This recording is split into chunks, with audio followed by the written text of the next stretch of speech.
আসসালামু আলাইকুম। হযরত সৈয়দ শাহ হুসাইন বুখারী গাজী রহমতুল্লাহ আলাইহির বংশধর হযরত পীর আল্লামা মরহুম সৈয়দ মুহাম্মদ মনসুর হুসাইন রহমতুল্লাহ আলাইহির সুযোগ্য সাহেবজাদা, ফুরফুরা সিনিয়র মাদ্রাসার শিক্ষক, সুবক্তা আলহাজ মাওলানা সৈয়দ আমজাদ হুসাইন সাহেব 2010 সালে আমেদাবাদে এক ইসলামী জলসায় আল্লাহকে পেতে হলে অর্থাৎ আল্লাহর প্রিয় হতে হলে আমাদের কি করা উচিত এবং কি করা উচিত নয় তা নিয়ে যে দীর্ঘ আলোচনা করেন, সে বক্তব্য এখন একটু চিন্তা করুন শিরোনামে শুনছেন। পরিবেশনায় আর সাউন্ড, ফুরফুরা শরীফ, হুগলি। وقال الله تعالى في كلام المجيد والفرقان الحميد واعتصموا بحبل الله جميعا ولا تفرقوا.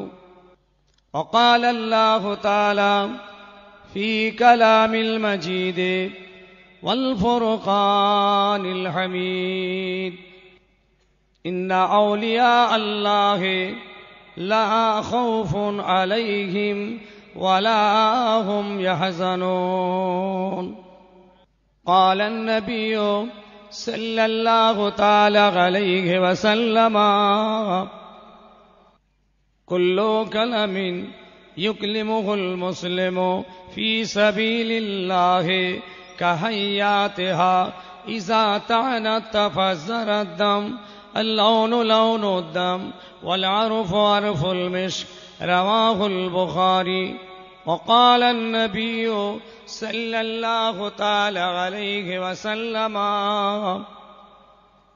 استغفر الله وتوبوا إليه فإن العبد إذا اعترف ثم تاب تاب الله عليهم أو كما قال النبي عليه السلام.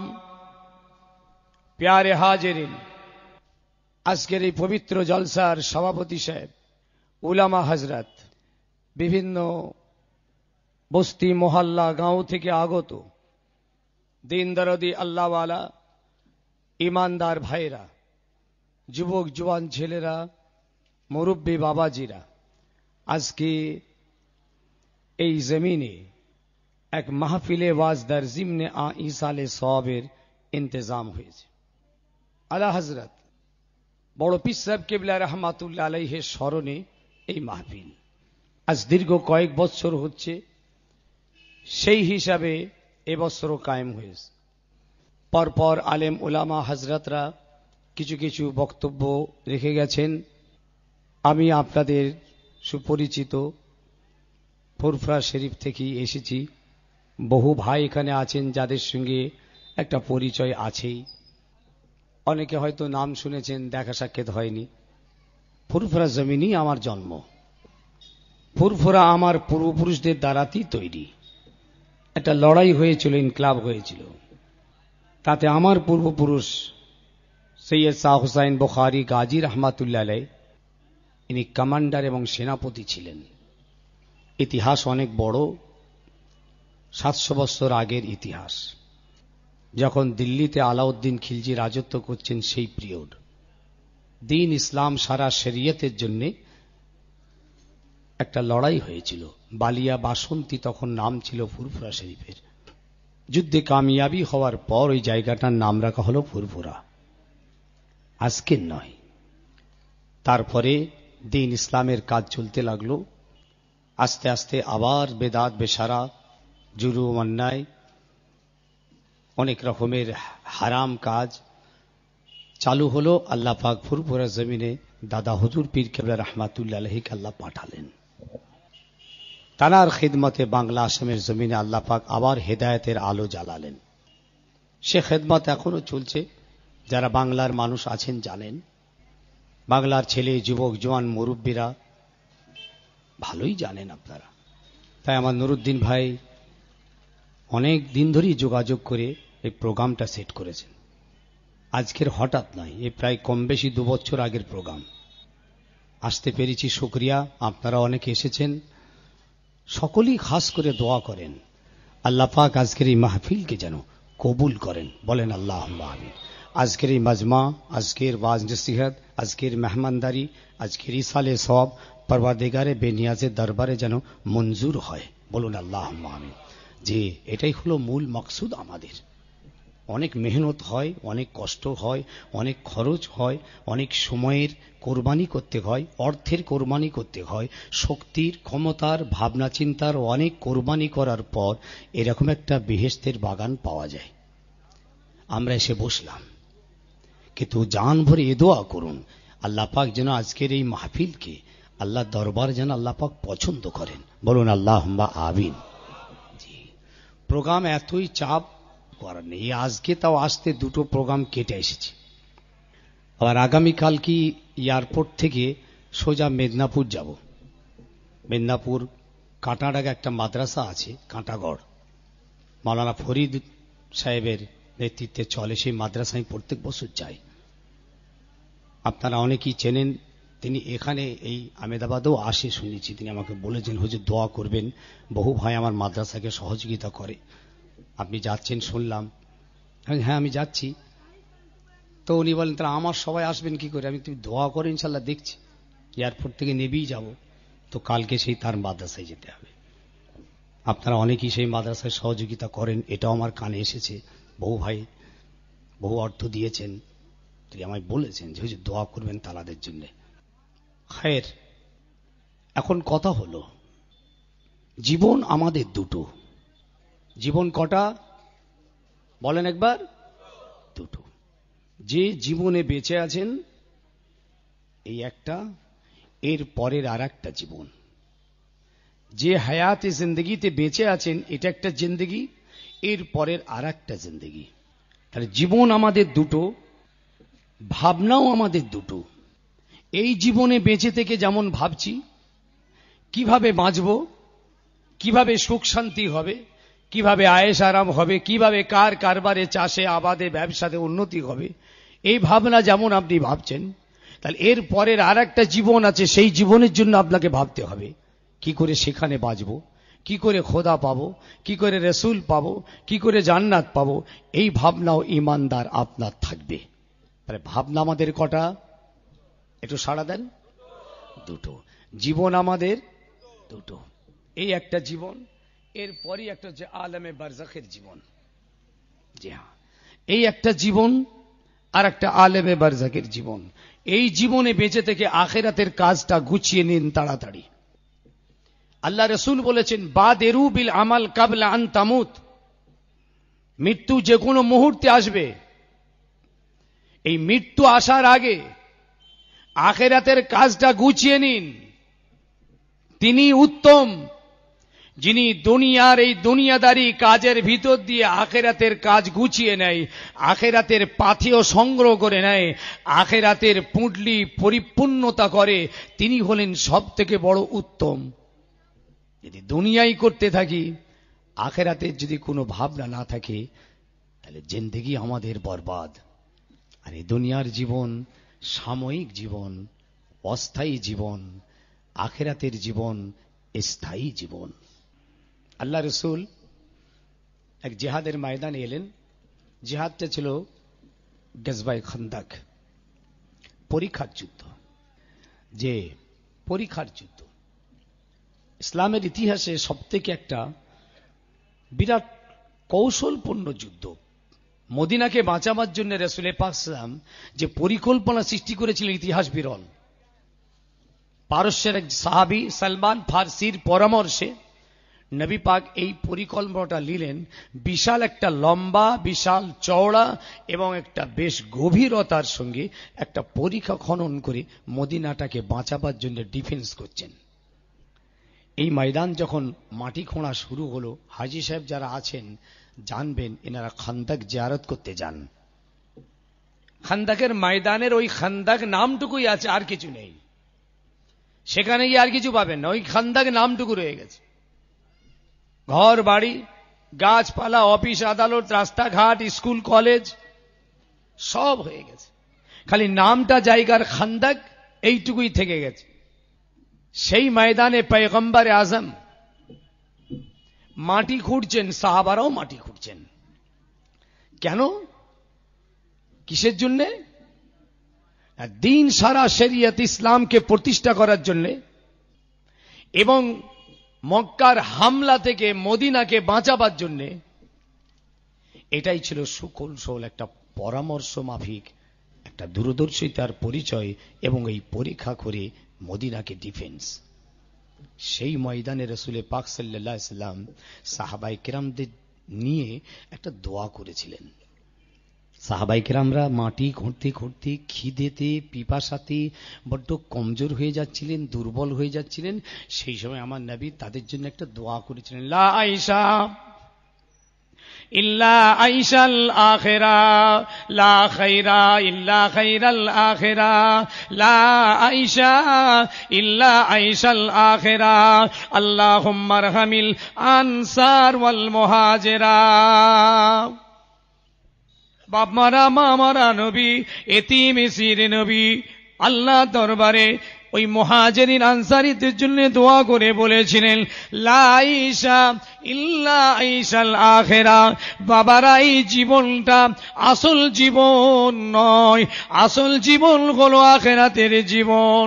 আল্লাহুম্মা আরহামিল আনসার ওয়াল মুহাজিরা, আল্লাহ আমার আনসার এই মুহাজিরিন সাহাবাদের উপরে আল্লাহ আপনি রহমত নাযিল করুন।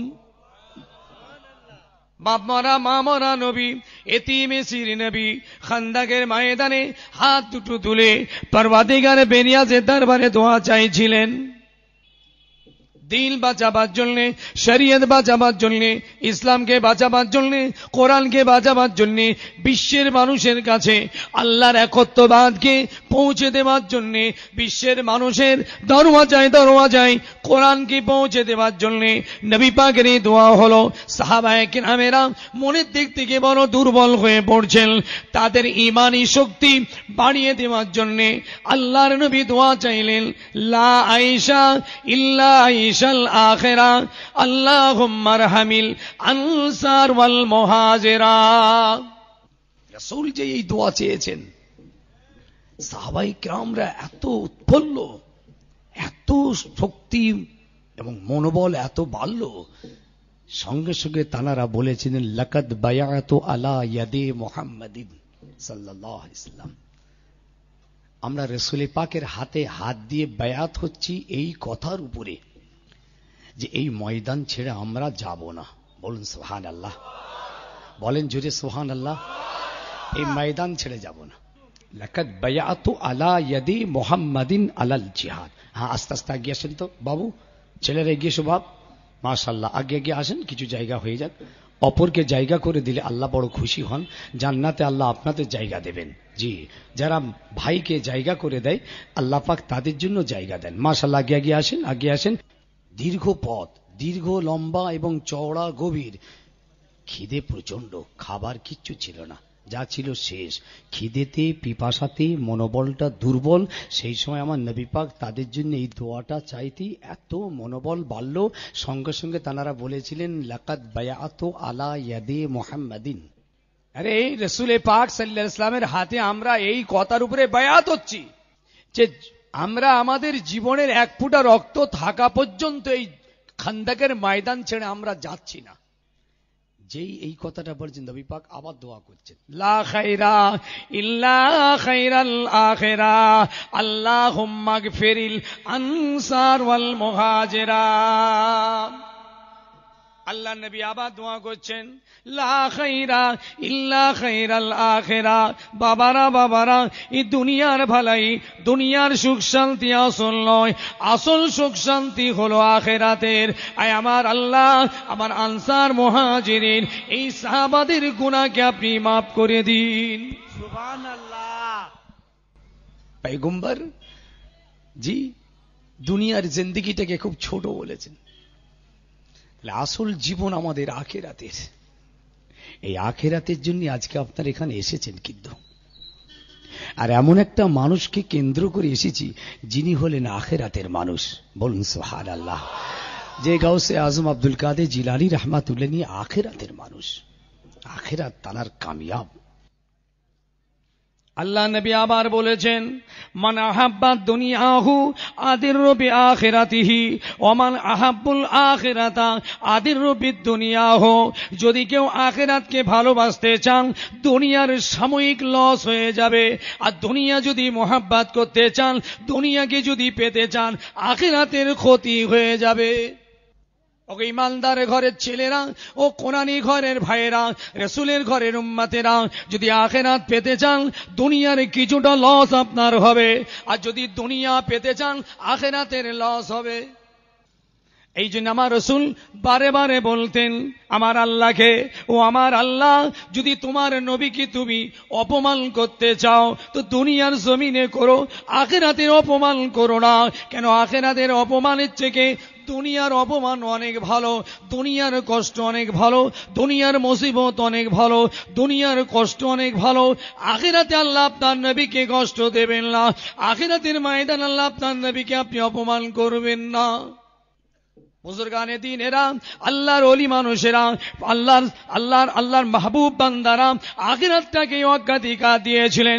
আখিরাত পাওয়ার জন্য, আল্লাহকে পাওয়ার জন্য, রাসূলকে পাওয়ার জন্য দুনিয়ার সব কিছুকে তারা বিসর্জন দিয়েছিলেন। অর্থাৎ দুনিয়ার যত হারাম, যত নাজায়েজ, যত শিরকি বিদআত সমস্তকে তারা বর্জন করে দিয়েছিলেন। হালালের পথে তারা চলেছিলেন। আখিরাত পাওয়ার জন্য, আল্লাহ পাওয়ার জন্য, রাসূল পাওয়ার জন্য আখিরাতকে তারা জড়িয়ে ধরেছিলেন। এই জন্য তাদের দুনিয়ায় প্রচন্ড ক্ষতি হয়ে গিয়েছে, কিন্তু আখিরাত তাদের কামিয়াব হয়ে গিয়েছে। সুবহানাল্লাহ। বড় পীর সাহেব কিবলা রাহমাতুল্লাহ আলাইহির জীবনী তো আপনারা জানেন। দুনিয়াতে কিচ্ছু পায়নি, পেট ভরে ঠিক মতো খেতে পেত না। বাগদাদে গেছেন, গাছের পাতা ছিঁড়ে ছিঁড়ে খাচ্ছেন, ঘাস ছিঁড়ে ছিঁড়ে খাচ্ছেন, দুনিয়ায় কিচ্ছু পায়নি। এই শোনেন, আপনি যত আউলিয়ায়ে কিরাম বুজুর্গানে দিন আর বিল্লাহদের জীবনী দেখুন, দুনিয়ায় কিচ্ছু পায়নি। আমরা যা পেয়েছি একবার আমাদের দিকে তাকায়, আর তানারা কি পেয়েছেন, এবার দুনিয়ায় কিচ্ছু নেই তাদের, কিন্তু আখিরাত তাদের পরিপূর্ণ। একটা জীবনে আমল করতে পেরেছি আল্লাহকে পাওয়ার জন্য, এরকম একটা আমল জিন্দেগিতে, হ্যাঁ খোদাকে পাওয়ার জন্য একটা জীবনের আমল। বড় পীর সাহেব কিবলা রহমাতুল্লাহ এর মা যখন বলেছিলেন, বাবা চলে যাচ্ছ বাগদাদে, যাও, দোয়া করছি আমি আল্লাহ তোমাকে আলেম করুক, তো মায়ের একটা কথা মনে রেখো, মিথ্যে কথা বলো না, বলেছিলেন না? এই বলেননি? মা বলেছিলেন না যে বাবা মিথ্যে কথাটা বলো না, যাও। আল্লাহু আকবার। ওই একটা আমল নিজের জবানটাকে পাক রাখার জন্য এত ম্যাগনেট, এই সত্য কথা বলাটা এত পাওয়ারফুল। ডাকাতদের সর্দার যখন বলল বাচ্চা কি আছে দে, বাচ্চা সঙ্গে সঙ্গে বলেছিল বগলের তলায় এত টাকা আছে আমার। এই সত্য কথাটা তাদেরকে ম্যাগনেট করলো, কারেন্টের মতো লাগলো। ওরা কেঁদেছিল তখন, বাচ্চা জীবনে বহু জায়গায় ঘুরেছি, কেউ কখন এইভাবে তো বলেনি, তুমি এত সহজভাবে আজকে বলে দিলে বগলের তলায় এত দিরহাম লোকানো আছে সেলাই করা। বড় পীর সাহেব কিবলা কি বলেছিলেন, যে আমার মা আমাকে আসার সময় একটা নসিহত করেছিলেন, বলেছিলেন বাবা জীবনে একটা কথা মায়ের মনে রাখিস, মিথ্যে কথা বলবি না। আমি আমার মায়ের কথা মনে করে আপনাদেরকে সত্য কথাটাই বলেছি, ব্যাস। এই কথাটুকু এত তাসির, এত ম্যাগনেট, এত কারেন্ট, যে ওই ডাকাতদের সর্দার চোখের পানি ফেলতে ফেলতে ওই হালকা বয়সের ছেলেটার হাতে তওবা করে বায়াত হচ্ছে। বলুন সুবহানাল্লাহ। যদি আজকে জিজ্ঞেস করি আমার এইসব বাংলার ভাইরা, ছেলেরা, যুবকেরা আছেন, ভাই কারা হেদায়েত হয়েছে একবার হাত তুলে দেখান দিন দেখি, কারা কারা হেদায়েত হয়েছে একবার হাত তোলেন, একটু দেখি কিরকম হেদায়েত হয়েছে। বিদেশেও ওয়াজ শুনছেন, দেশে যেও ওয়াজ শোনেন, মাশাআল্লাহ কপাল আপনাদের ভালো। তো বিদেশে এসেও ওয়াজ শুনছেন, দেশে যেও ওয়াজ শুনছেন, সত্যি তকদির ভালো আমার ছেলেদের। খালি কারা কারা হেদায়েত হয়েছে একবার হাত তুলেন দিন, খুঁজে পাবো। দেখেছেন হেদায়েত হয়েছেন তারা। আব্দুল কাদের জিলানী রহমাতুল্লাহ আলাইহি, জি আল্লাহ পাক কি নিয়ামত করেছিলেন বুঝছেন। জিন্দেগিতে মিথ্যে কথা বলেননি, গীবত গিল্লা করেননি, গালাগালি করেননি, হারাম খাননি, বাপ মাকে আঘাত দেননি, কষ্ট দেননি, জি সুদ ঘুষ খাননি, পরের মেরে খাননি। এই জন্যই তো বড় পীর, এই জন্যই তো আখিরাত পেয়েছেন, এই জন্যই তো নায়েবে নবী ওয়ারাসাতুল আম্বিয়া, আলেমে হাক্কানি যে নবীদের ওয়ারেস, আরে সে আলেমে হাক্কানি হলে তবে তো, আলেম হলে হবে না, আলেমে হাক্কানি হতে হবে, যাদের ভিতরে খোদা ভীরুতা আছে, আমলিয়াতের पैरवी আছে, টোটাল লাইফ রাসূল পাকের সুন্নাতের উপরে আছে। এরা জুনায়েদ বাগদাদী রহমাতুল্লাহ আলাইহি দরবারে একজন মেহমান গেছেন, 3 দিন ধরে খেয়েছে। 3 দিন পর উনি মেহমান চলে যাচ্ছে, জুনায়েদ বাগদাদী রহমাতুল্লাহ আলাইহি বলছেন, ভাই আপনি এলেন আর চলে যাচ্ছেন, কিছু বললেন না, কেন এসেছিলেন? 3 দিন ধরে মেহমানদারি নিয়েছে, বললে আমি এসেছিলাম আপনার হাতে মুড়ি দাও বলে, কিন্তু আপনার কোনো কারামত নেই, আমি চলে যাচ্ছি। 3 দিন ধরে আপনাকে আমি ফলো করেছি, কোনো কারামত পাইনি আপনার, এই জন্য চলে যাচ্ছি। তো জুনায়েদ বাগদাদী বললেন, ঠিক আছে বেটা, এই কথাটা তুমি আমাকে বলো, 3 দিন ধরে তুমি আমায় ফলো করেছো, আমার খাওয়া দাওয়া চলা ফেরা কথাবার্তা ব্যবসা বিজনেস যা কিছু তুমি আমাকে 3 দিন ধরে ফলো করেছো, এর ভিতরে বলো আমার মাথা থেকে পা পর্যন্ত রাসূল পাক সাল্লাল্লাহু আলাইহি সাল্লামের সুন্নাতের কোনো খেলাফ দেখেছো? বললে জি না, আপনাকে টোটালি সুন্নাতের पैरवीর উপরে দেখেছি। বললেন এটাই হচ্ছে আমার সব থেকে বড় কারামাত। বড় পীর সাহেব কিবলা রাহমাতুল্লাহ আলাইহি আল্লাহ পাক কত বড় দরজার ওলি করেছিলেন, একটা খালি রিওয়ায়াত বলি। ছোটবেলায় যখন মা বই কাঁধে দিয়ে দিয়েছেন, বাপের আজকান গায়ে চলে যাচ্ছেন, একটা নদীর উপরে পোল পার হচ্ছেন, আর সেই জামানার এক জবরদস্ত আল্লাহর ওলি ছিলেন হযরতে হাম্মাদ দাব্বাদ রাহমাতুল্লাহ আলাইহি। তিনি পোলের উপর দাঁড়িয়ে আছেন, বলে এই ছেলেটাকে এবার পরীক্ষা করে দেখব এ ভবিষ্যতে কেমন, কোন স্ট্যান্ডার্ডের ছেলে হবে। বলি একটা ধাক্কা মেরে পোল থেকে পানিতে ফেলে দিয়েছে। বাচ্চা ছেলে বড় পীর সাহেব কিবলা পানিতে পড়ে গেছেন, বই জামা আজকান সব ভিজে গেছে। ওই অবস্থায় আস্তে আস্তে উঠে চলে যাচ্ছেন, একবার তাকিয়েও দেখেননি কেন ফেললেন, কোনো কথা নেই, কোনো প্রতিবাদ নেই, মাথা হ্যাঁট করে উঠে উনি চলে যাচ্ছেন। তো হাম্মাদ দাব্বাদ রাহমাতুল্লাহ আলাইহি বলেছিলেন এই ছেলেটা মানে ভবিষ্যতে জবরদস্ত আল্লাহর ওলি হবে, জামানার সব থেকে বেলায়েতের ইনি একজন হকদার হবেন। বড় পীর সাহেব কিবলা বাগদাদে যে ইলম শিক্ষা করে ফিরে এলেন, ফিরে এসে শুনলেন যে সেই আল্লাহর ওলি ইন্তেকাল হয়ে গেছেন। তো মাজার মোবারকে জিয়ারত করতে গেছেন, একদল বেরিয়েছে, বলে আবার জিয়ারত কি, বেদাত, মাথা খারাপ। কোনটা যে বেদাত নয় তাই তাদের জিজ্ঞেস করছে। ও তো খাচ্ছে বেদাত, চড়ছে বেদাত, ঘুরছে বেদাত চড়ে, বেদাত ছাড়া চলবি যদি ঠ্যাং তুলে নে ঘাড়ে। কি ফ্যাসাদ, টোটালটাই বেদাত। এই তো যেভাবে আমরা ওয়াজ এই যে মাজলিস করি সব বেদাত, না রসুলের জামানায় ছিল, না সাহাবার জামানায় ছিল, না তাবিনের জামানায় ছিল, না তাবে তাবিনের জামানায় ছিল, এসব ছিল লাইট ফাইট চেয়ার এসব সব বেদাত। ওর ঘরে পাকা চলছে ওটাও বেদাত, মোটরসাইকেল চাপছে বেদাত। মাথা খারাপ, বড় বড় ওলি আকাবেররা সব করে গেছেন, তাদের পিসাবের যোগ্য নয়, আর এরা মাথা খারাপ করে দিচ্ছে। বড় পীর সাহেব কিবলা রহমাতুল্লাহ আলাইহি জিয়ারত করতে গেছেন সেই হাম্মাদ দাব্বাদ রাহমাতুল্লাহর কবরে, আর উনি যে মাজার জিয়ারত করতে যেতেন অল্প সময় লাগতো, যেতেন আর চলে আসতেন, কিন্তু এখানে যে অনেক দেরি হচ্ছে, অনেকক্ষণ দাঁড়িয়ে আছে। যেই ফারেক হয়েছেন ভক্ত মুরিদরা বলছেন হুজুর আপনার এত সময় আজকে এনার মাজারে কেন? বললে বাবা আমি গিয়ে সালাম দিলাম, উনি জবাব দিলেন, আর মুসাফা করার জন্য যখন আমি হাতটা বাড়িয়েছি উনি একটা হাত আমার দিকে এরকম বাম হাতটা বাড়াচ্ছেন। আমি বলি তো সুন্নতের খেলাফ, আপনি এক হাত বাড়াচ্ছেন কেন, 2 হাত বাড়ান। তখন হাম্মাদ দাব্বাদ রাহমাতুল্লাহ বলেছিলেন, ওগো আব্দুল কাদের, তুমি যেদিন সেই পোলের উপর দিয়ে বাগদাদে ইলম শিক্ষা করতে যাচ্ছিলে, আর আমি তোমায় পরীক্ষা করার জন্য যে হাত দিয়ে ধাক্কা মেরে ফেলে দিয়েছিলাম, সেই হাতটা আল্লাহ পাক অসন্তুষ্ট হয়ে আমার বেকার করে দিয়েছে। ওই হাতটা আমি আর বাড়াতে পারছি না, বুঝেছেন? তো তুমি একটু দোয়া করো বাবা আল্লাহর কাছে, যদি আল্লাহ আমার হাতটা সুস্থ করেন। বড় পীর সাহেব কিবলা ওই সময় আল্লাহ পাকের দরবারে দোয়া চেয়েছিলেন, আল্লাহ দোয়া মঞ্জুর করার পর হাতটা শক্তিশালী করতে, 2টো হাত বাড়াতে, তবে উনি সেইখান থেকে 2টো হাতে মোসাফা করে তবে বেরিয়ে এসছেন। তাহলে আর ওসব হাতও সেই রকম আমাদের মতন কি খাস্তা হাত? তো খাস্তা হয়ে গেছে, পরের মেরে, এর মেরে, ওর মেরে, সুদ খেয়ে, ঘুষ খেয়ে, মদ খেয়ে, আর খেয়ে সব তো পাপড় ভাজা করেছে। এই হাতে আর হবে? আল্লাহর কাবা ঘরের গিলাফ ধরে কাঁদলেও কবুল হবে কিনা সন্দেহ আছে। আর ওসব জবানের তাসির ছিল, হাতের মজা ছিল। একবার আল্লাহ বললি, আল্লাহ বলতো লাব্বাইকা ইয়া আব্দি, আমি আছি, বল কি বলছিস বল। মানুষ মানুষ তৈরি হয়েছিলেন। আমরা কি হয়েছি বুঝতে পেরেছেন? আল্লাহর কোরআন বলছেন, উদখুলু ফিস সিলমি কাফা ওয়া লা তাত্তাবিউ খুতুওয়াতিশ শাইতান। যদি ইসলামের মধ্যে আসতে হয় পুরোপুরি এসো, ইবলিস শয়তানের তাবেদারি ছেড়ে দাও। ওগো রাসূলের ঘরে ছেলেরা, কমপ্লিট ইসলামের মধ্যে আসুন। ইসলামের মধ্যে পুরোপুরি আপনাকে আসতে হয়।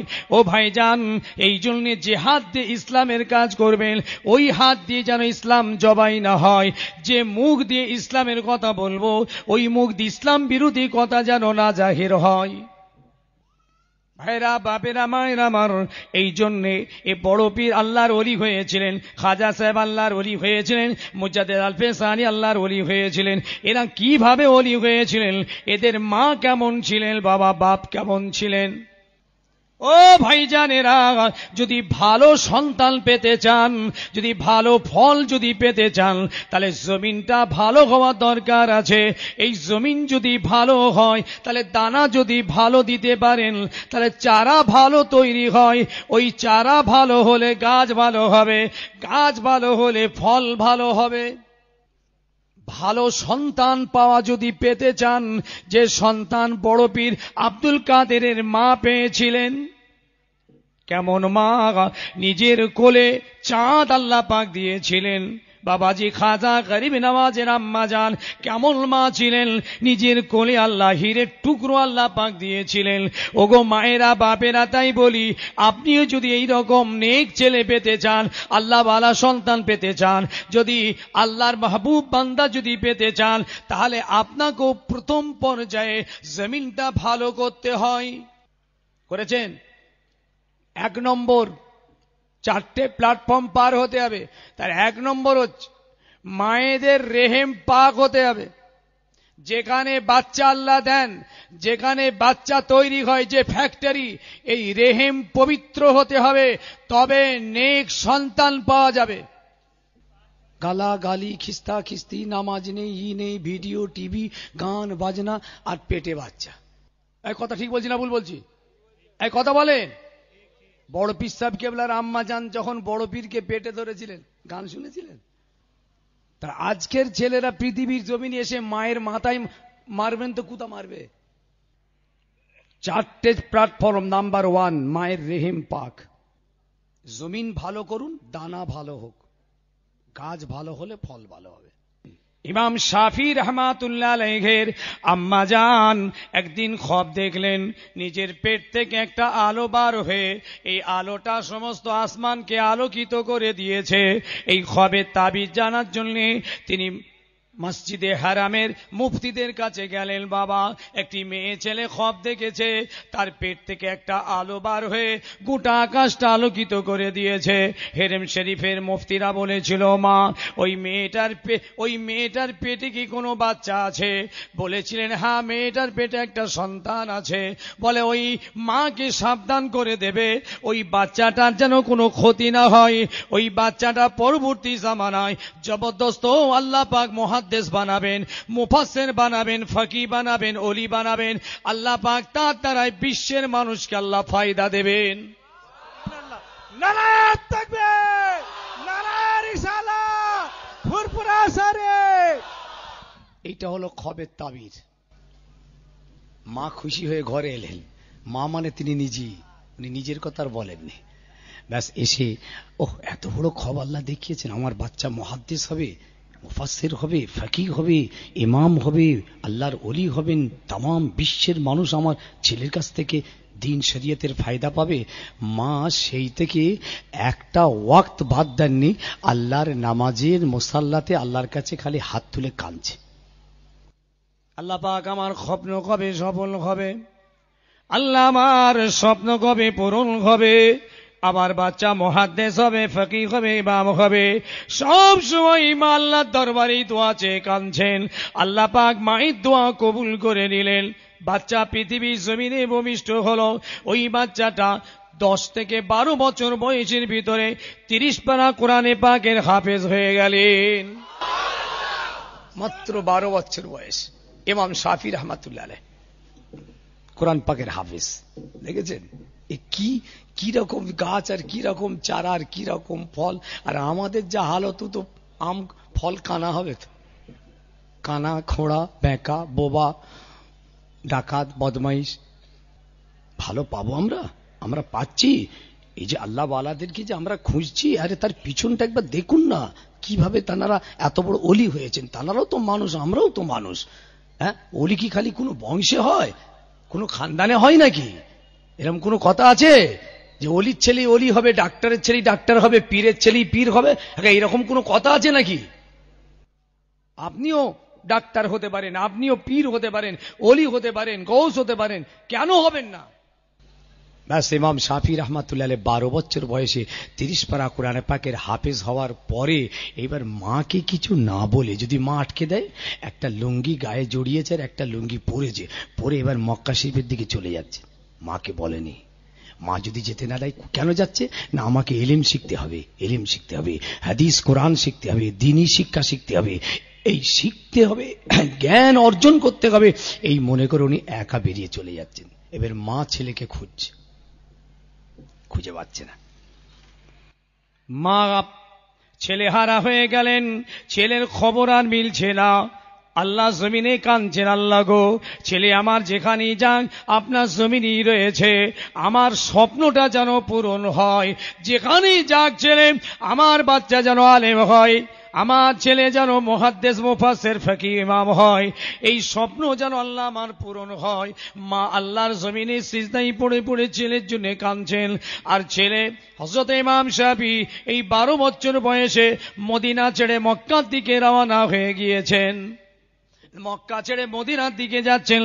মদিনাতে ইমাম মালিক রাহমাতুল্লাহ আলাইহির কাছে যাচ্ছেন ইলমে হাদিস, ইলমে তাফসীর শিখবার জন্য। কিতাবে লিখছে, যখন রাস্তা দিয়ে ছেলেটা চলে যাচ্ছে, রাস্তার ধারে একজন ঘোড়সওয়ার ঘোড়া নিয়ে বসে রয়েছেন। তিনি দূর থেকে লক্ষ্য করে করে দেখছেন যে একটা ছেলে আসছে।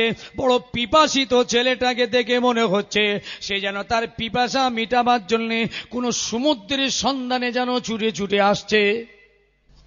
বলে, এই ছেলে দাঁড়া, কোথায় যাবি বাবা? রাস্তার মুসাফির বলল, বাচ্চা কোথায় যাবে তুমি? বলে, হুজুর আমি একটু মদিনায় যাচ্ছি, ইমাম মালিকের কাছে। আরে বেটা, মক্কা থেকে মদিনা প্রায় 450 কিলোমিটারের কম বেশি রাস্তা, তুই বাচ্চা ছেলে হেঁটে হেঁটে এইভাবে? ওটো আমার ঘোড়ায় ওঠ। আল্লাহু আকবার। ঘোড়ার উপরে বসে উনি মদিনায় নিয়ে যাচ্ছেন। বলুন একবার সুবহানাল্লাহ। আল্লাহ দিন শেখার জন্য, শরীয়ত শেখার জন্য, হাদিস কোরআনের তালিম নেওয়ার জন্য যেই আল্লাহর পথে বার হয়েছেন, আল্লাহ তার সাহায্যকারী পাঠিয়ে দিয়েছেন। একদম মদিনা শরীফে গিয়ে পৌঁছে দিলেন। ইমাম মালিক রাহমাতুল্লাহর কাছে হাদিস তাফসীরের পাণ্ডিত্য অর্জন করে বাগদাদে গেলেন। বাগদাদে যে ফিকহ শাস্ত্রের পাণ্ডিত্য অর্জন করে আবার মদিনায় এলেন। মদিনায় আসার পর ইমাম মালিক রাহমাতুল্লাহ ছুটি দিচ্ছেন, যাও তুই বাড়ি চলে যাও, তোমার ইলম কমপ্লিট, তুমি বাড়ি যাও। তবে বাড়ি চলে যাচ্ছ, মায়ের কাছে যাবে তো, এই উটে পিঠে কিছু ইনাম দিয়েছেন, উটে, বুঝেছেন? এই ইনাম পুরস্কারগুলো ভালো করে বেঁধে নাও, তোমার মাকে নিয়ে যেয়ে দেবে। ইমাম শাফি রহমাতুল্লাহ ঘরের দরওয়াজায় এসেছেন। আর এতদিনের ভিতরে মা খালি খোদার কাছে কাঁদছে। আমাদের মায়েরা কাঁদে, আমার মায়েরা নামাজই পড়ে না, কার জন্য কাঁদবে? যে আমার মায়েরা নামাজ পড়ে, তাহলে কে কার জন্য কাঁদবে? দেখেছেন, কাঁদছে, কন্টিনিউ কেঁদে যাচ্ছে। আল্লাহ আমার স্বপ্ন যেন পূরণ হয়, বাচ্চা আমি পাচ্ছি না, আল্লাহ পাক তাতে কিছু যায় আসে না, পৃথিবীর জমিনে আপনার জিম্মাদারিতে রইল, আল্লাহ আমার বাচ্চা যেন আলেম হয়, ফকিহ হয়, ইমাম হয়, মুহাদ্দিস হয়। ইমাম শাফি রহমাতুল্লাহ আলাইহি উট বুঝাই মাল নিয়ে মায়ের ঘরের দরওয়াজায় দাঁড়িয়ে গেছেন। মা দরওয়াজা খুলুন, আমি আপনার ছেলে ফিরে এসেছি। মা দরওয়াজা খুলবে না। বাবা, ছেলে তুমি ফিরে এসেছো, কোথায় ছিলে এতদিন? এবং তুমি যখন ফিরে এলে তো কি নিয়ে এসেছো আগে তুমি বলো। বাবা, ছেলে কি নিয়ে এসেছো বলো, এতদিন পর ফিরেছো মায়ের ঘরে, কি নিয়ে এলে? বলে, মা দরওয়াজা খুলুন, আমি উট বুঝাই মাল আপনার জন্য এসেছি। একবার তার দরওয়াজা খুলুন মা, উট বুঝাই মাল আপনার জন্য অপেক্ষা করছে। আরে মায়ের মতন মা, এ মা হলো অন্য মা। মা বলেছিল, বাবা ছেলে এই মাল আমার ঘরে তুমি নিয়ে ঢুকবে না, আমি দরওয়াজা খুলবো না, ওই মাল তুমি মসজিদে হারামের হেরেম শরীফের এলাকায় যত গরিব ফকির মিসকিন আছে তাদের কাছে বিলিয়ে দাও, খায়রাত করে দাও, মাল নিয়ে তুমি আমার ঘরে আসতে পারবে না, আমি মা তোমাকে ঘরে জায়গা দেব না। মায়ের কথা শুনে সঙ্গে সঙ্গে ছেলে হেরেম শরীফের চত্বরে গিয়ে সমস্ত উটের পিঠ থেকে মালগুলো নামিয়ে খায়রাত করে সাদকা করে আবার মায়ের ঘরের দরওয়াজায় এসে আওয়াজ দিচ্ছেন, মা দরওয়াজা খোলুন, সমস্ত মাল আমি সাদকা করে দিয়েছি। মা বলে, বাবা এবার বলো ছেলে, তুমি এতদিন পর ফিরেছো, কি নিয়ে তুমি মায়ের দরওয়াজায় এসেছো? জি, ওলিদের মাহফিলে তো বসি, কিন্তু রস কিছু নেই। কিভাবে তার আল্লাহর ওলি হলেন, কোন পথে চলে, এই আমার ছেলেরা, বাপেরা, ভাইয়েরা বলুন। ও ভাবনা ভাবি না, শুনতে হয়, শুনি, শোনার পরে বলবো কালকে বেরিয়ে যে হ্যাঁ হুজুর ওয়াজ করে গেল বাবু, জানিস ওই না হলে ওয়াজ, বুঝলি, হা ব্যাস শেষ হয়ে গেল, ওই পন্থী কারবার শেষ, হা ওয়াজ করেছিল। ইবলিস বাইরে বলছে খালি একবার বার করে দেনা, ওদের দেখাচ্ছে, বার করতে বলে একবার, ভেতরে ঢুকতে পারে, এটা বেহেশতের বাগান তো, কিন্তু ভেতরে ঢুকবে না। ও বলছে যত বুঝাচ্ছিস বোঝা, যত হজরত আছে লিয়ায়, আর যত হাঁড়ি খানা রাঁধছিস রাঁধ, ওদের খাওয়া, কিন্তু বাইরে বেরোক একবার, ও কিন্তু কাজ আমাদেরই করবে, তোদের খানা খাবে, তোদের ওয়াজ শুনবে, তোদের দরুদ পড়বে, তোদের সুবহানাল্লাহ পড়বে, কাজ কিন্তু সকাল থেকে আমার করবে। হ্যাঁ, ইবলিস ভুল বলেছে ভাই, হ্যাঁ মিলান আপনি একবার দেখেন না, খালি প্যান্ডেলের ভিতরে আছেন, বেঁচে আছেন, যেগুলো বাইরে আছে কিন্তু রিস্ক আছে, এক্ষুনি ওদেরকে খারাপ করে দিতে পারে, গুনাহ হওয়ার সম্ভাবনা আছে, যে কোনো একটা ফিতনায় ফেলে দেবে। কিন্তু আপনারা কিন্তু দারুল আমানে ঢুকে গেছেন, আর অসুবিধা নেই, এখানে আপনাদের কোনো গুনাহ হচ্ছে না, হাতের গুনাহ, পায়ের গুনাহ, চোখের গুনাহ, কোনো গুনাহ নেই আপনাদের, টোটাল গুনাহ বন্ধ। এই জন্য আল্লাহ আপনাদেরকে এখন খুব ভালোবাসছেন, আল্লাহ খুশি আপনাদের উপরে, যে হ্যাঁ এই যতক্ষণ ভিতরে আছে আল্লাহ পাক খুশি, রাসূল খুশি। কিন্তু এটাকে ধরে রাখতে হবে তো, যে না জলসা শেষ হয়ে গেল, ওইখানে যে হো যেতে দিতে পারে, দাঁড়া রে হুজুরে এমন ওয়াজ করছিল না, বাপরে বাপ, পেশাব করার পর্যন্ত সময় দেয়নি, একটু দাঁড়া বলি, কাপড় খুলে দাঁড়িয়ে দাঁড়িয়ে ওখানে পেশাব করতেছে, কুকুরের মধ্যে, কুকুর তো ঠ্যাং তুলে মতে, এই রাস্তা ফেললা কাপড়ই মুতলে, বুঝতে না। হেদায়েত হয়েছে বলেন, হেদায়েত হয়েছে? এতক্ষণ ধরে এতগুলো হুজুর যে ওয়াজ করলো, হেদায়েত হয়েছে? ওই জন্য ইবলিস বলছে, দেখলি তো তোরা অত খানা খাইয়ে ওয়াজ করলি, দেখ ছেলে আমার কাজ করছে, বলবে না? এসব আমার চোখে দেখা, সারা বাংলার জমিনে ঘুরি, ইনশাল্লাহ আমার চোখে দেখা, 24 থেকে সব আসছে, ফুরফুরা শরীফ জিন্দাবাদ, ফুরফুরা শরীফ জিন্দাবাদ, 407-এর মাথায়, বুঝতে পেরেছেন? সব আসছে, 407, 1107, 207, 107, হু শব্দে আসছে ইসাল সালার সময়। আর মশাট পার হয়ে শিয়াখালার মাঝখানে ওই মাঠটাই ড্রাইভারকে বললো দাঁড়া,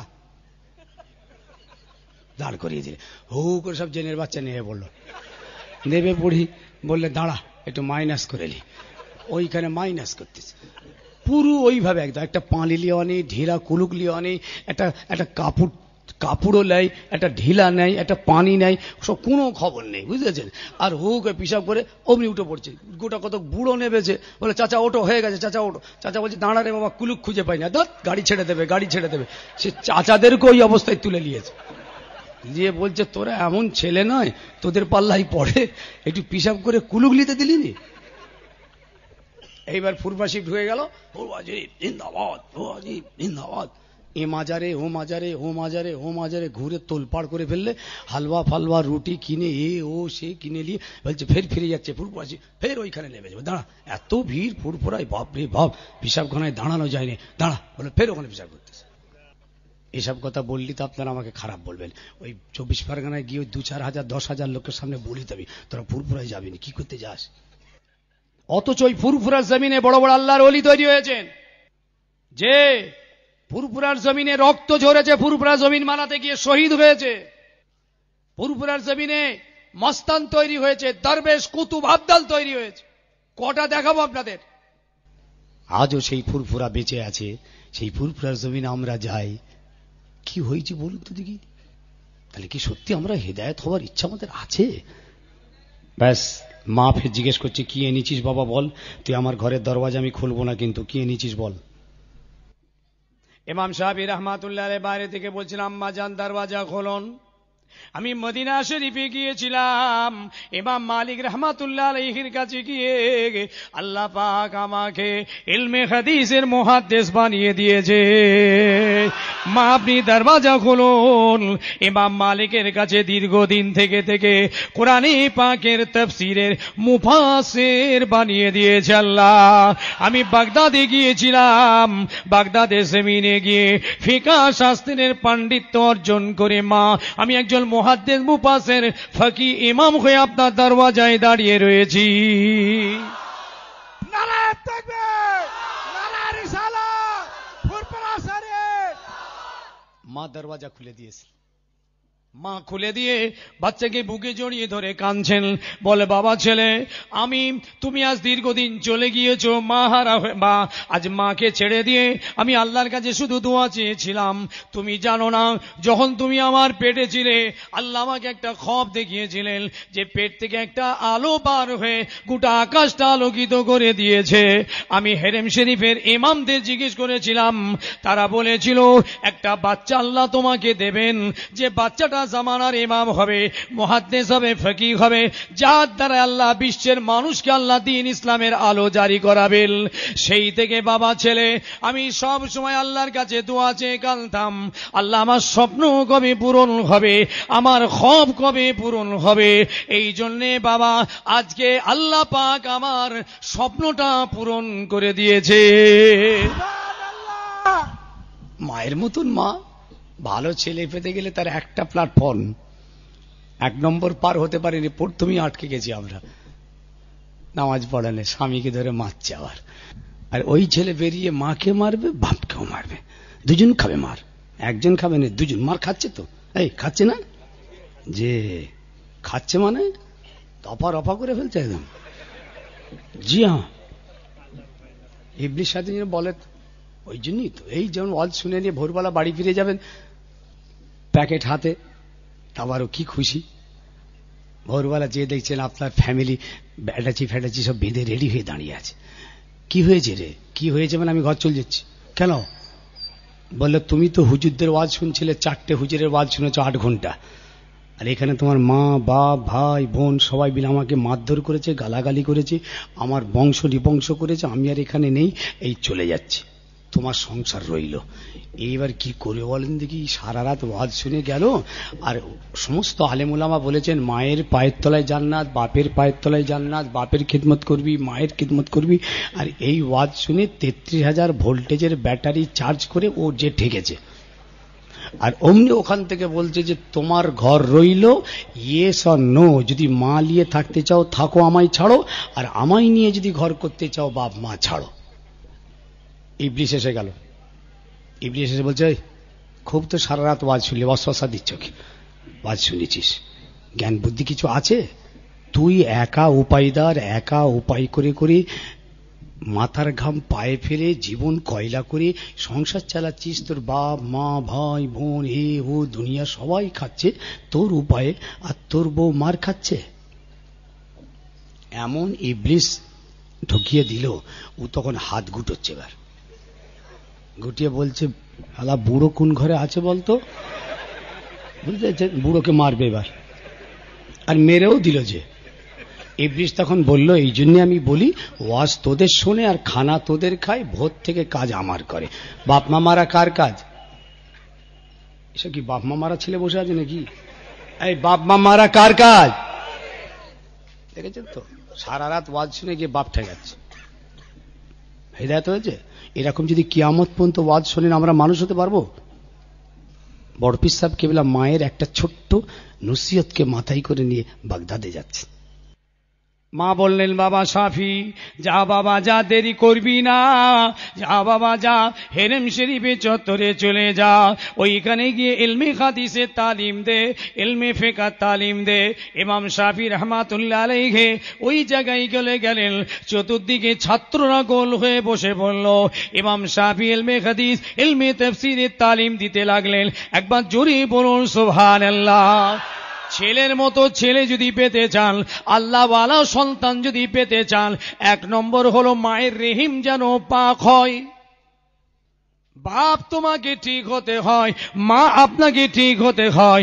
বাপ মা যদি সত্যিকারের যদি হক হয়, সত্যবাদী হয়, আমানতদার হয়, সারা শরীয়তের উপরে যদি ঠিক মতো চলতে পারে, মা যদি তার রহিম পবিত্র রাখে, বাপ তার চরিত্র যদি ঠিক রাখতে পারে, আল্লাহ পাক তাদের ঔরসে নেক সন্তান আল্লাহ পাক নসিব করে দেবেন। বড় পীরের আম্মাজান ছিলেন কানা, খোঁড়া, শুনেছেন তো ছোটবেলা থেকে, ভেবেছেন বোবা, ল্যাংড়া, কোনটা ছিল এমন নেই, কালো কুৎসিত দেখতে, খবর নেই, মনে নেই? বড় পীর সাহেবকে আম্মা যান। বাপ যখন বলল আবু সালে মুসা জঙ্গিকে, বাবা তুমি আমার মেয়েকে তোমায় বিয়ে করতে হবে। কেন করে বিয়ে? কিরকম মানুষ দেখুন, এই জন্যই তো এ খবর তো আপনারা জানেন। আবু সালে মুসা জঙ্গি রহমাতুল্লাহ আলাই যে ফলটা খেয়ে ফেললেন, আর এই ফল খেয়ে হুজুর কাঁদছেন, কি সর্বনাশ। ভাই সাহেব, ফল নদীতে ভেসে যাচ্ছে, দুনিয়া সবাই খেতে পারে, ও তো খাওয়া জায়েজ আছে, ও তো না জায়েজ নয়। যদি আপনার এলাকায় ফ্লাড হয়ে যায়, যদি বন্যা হয়ে যায়, সমস্ত পুকুর নদী এক হয়ে যায়, আপনার বাড়ির সামনে যদি একটা 5 কেজি কাতলা মাছ পান, আপনি ধরবেন না ছেড়ে দেবেন? যদি ধরে ওটা খাওয়া জায়েজ হবে না না জায়েজ হবে?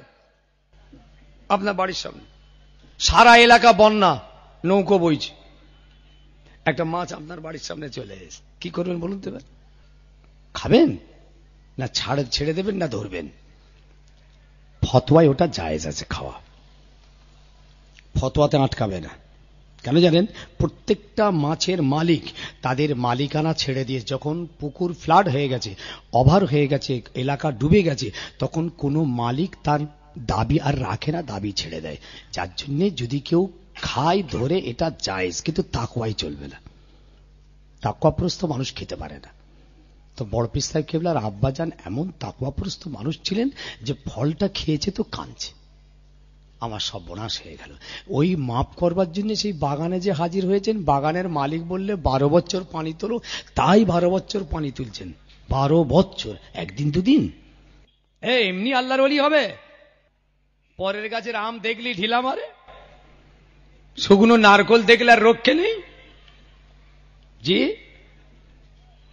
আর 12 বছর পানি তুলে হয়নি, ফের বললো আমার মেয়েটাকে বিয়ে করতে হবে। যে কানা, বোবা, খোঁড়া, ল্যাংড়া, বলেন কালো কুৎসিত, এর একটা মেয়ে আছে, আপনার বিয়ে করতে হবে।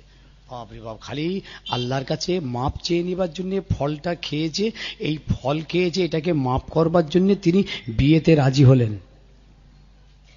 অথচ মেয়েটা সুন্দরী মা, হঠাৎ বাড়ি ঘরের মধ্যে ঢুকে বেরিয়ে এসছেন। কি ব্যাপার? বলে আপনি আমাকে এইরকম বললেন, তো ঘরের ভিতরে তো অন্য মহিলা, আমি ভুল করে ফেললাম নাকি, ওই জন্য বেরিয়ে চলে এসছে। না, ওইটাই আপনার স্ত্রী। আমার মেয়ে কানা বলেছিলাম, জিন্দেগিতে কোনোদিন ওই চোখ দিয়ে পরপুরুষকে দেখেনি। কালা বলেছিলাম, কোনো হারাম কথা জীবনে শোনেনি, এবং কোনো বেগানা পুরুষের কথা কান দিয়ে শোনেনি। আমি এই খোঁড়া বলেছিলাম, নেগড়া বলেছিলাম, এই জন্য যে এই হাত এবং পা দিয়ে জীবনে কোনো হারাম কাজ করেনি, হারাম পথে চলেনি। দেখতে কুৎসিত বলেছিলাম, কোনো বেগানা পুরুষ আমার মেয়েকে জিন্দেগিতে দেখেনি। সেই মায়ের গর্ভে আল্লাহ আমার আব্দুল কাদের জিলানীকে পাঠিয়েছেন। হবে এমনি সহজ কথা? ফসল ভালো পাওয়া তো সহজ। 2 নম্বর হাদিস, হযরতে ইমাম রবিয়া রহমাতুল্লাহ আলাইহি, জবরদস্ত একজন মুহাদ্দিস, ইমাম মালিক রহমাতুল্লাহর উস্তাদ হযরতে রবিয়া, বুঝেছেন তো? ইনার মা ঘরের মধ্যে আছেন, ঘরে থাকেন। ছেলেটার বয়স প্রায় 18 থেকে 19 বছর বয়স, ইয়ং ছেলে। আর মা আর ছেলে দুজনে থাকেন। হঠাৎ একজন ঘোড়সওয়ার, মাথায় পাগড়ি পরিয়ে, তলোয়ার হাতে, ঘোড়ার উপরে সওয়ার হয়ে এসে ঘরের দরওয়াজার কাছে এসে বলছে, এই নওজোয়ান, দরওয়াজা ছাড়। এই তুমি বেগানা পুরুষ ছেলে আমার ঘরের দরওয়াজায় দাঁড়িয়ে কেন? আর নওজোয়ান ছেলেটা হযরতে রবিয়া বলছে, আপনি খবরদারি বাড়িতে ঢুকবেন, আপনি বেগানা পুরুষ, আমার বাড়িতে মা আছেন, আপনি কি করতে ঢুকবেন? আপনি বাড়িতে ঢুকবেন না। এ বলছে, তুমি একজন বেগানা পুরুষ এ ঘরে কি করতে দাঁড়িয়ে আছে? এটা আমার বাড়ি, এ বাড়িতে আমার স্ত্রী আছে। দুজনে প্রচন্ড তর্ক হচ্ছে। ইনি দরওয়াজার গেট খুলবেন না, আর এই ঘোড়সওয়ার তলোয়ার হাতে বলে আমি বাড়ির মধ্যে ঢুকবো। কথা বুঝতে পারছেন? 18-19 বছরের যুবক হজরতে রাবিয়া দরওয়াজা ছাড়বে না। আর এ ঘোড়সওয়ার বলে তুই তাড়াতাড়ি বেরিয়ে আয়, এই দরওয়াজা ছাড়ে আমার বাড়ি, তুই বেগানা পুরুষ, এই বাড়িতে আমার স্ত্রী আছে, তুই এই দরওয়াজায় দাঁড়িয়ে আছিস। আর ও বলছে আপনাকে ঢুকতে দেব না, এই বাড়িতে আমার মা আছেন, আপনি বেগানা পুরুষ। এই তর্ক শুনে মা আস্তে আস্তে দরওয়াজার কাছে চলে এসেছেন। এসেই ছেলেকে বলছে, বাবা ছেলে তুমি দরওয়াজা ছেড়ে দাও, দরওয়াজা খুলে দাও, ওনাকে ভিতরে আসতে দাও। ব্যাস দরওয়াজা ছেড়ে দিতে এই ঘোড়সওয়ারওয়ালা ইনি ঘরের মধ্যে ঢুকেছেন। আসসালামু আলাইকুম। ওয়া আলাইকুম আসসালাম। এরপরে উনি বলছেন যে হুজুর আপনি তো যুদ্ধে গেছিলেন, এই 18 বছর পর ফিরছেন, আপনি যেদিন যুদ্ধে আমার কাছ থেকে বিদায় নিয়ে যাচ্ছিলেন সেই দিন কিন্তু আপনাকে আমি একটা কথা বলেছিলাম, মনে আছে কি আপনার? বলে কি? আমি বলেছিলাম আমার গর্ভে সন্তান আছে। বলে হ্যাঁ তুমি বলেছিলে। বলেছিলাম? হ্যাঁ বলেছিলেন। আমার সেই গর্ভের সন্তান আজকে এই পাশে দাঁড়িয়ে আছে, 18-19 বছর বয়স, এটা হচ্ছে আপনার ছেলে, এর নাম রেখেছি রাবিয়া। কথা বুঝতে পারছেন? তাহলে ছেলেকে বলছে বাবা এটা হচ্ছে তোমার বাপ। পরিচয়টা কে করাচ্ছে গো? যে এটা তোমার বাপ। আর বাপকে বলছে এটা আপনার ছেলে।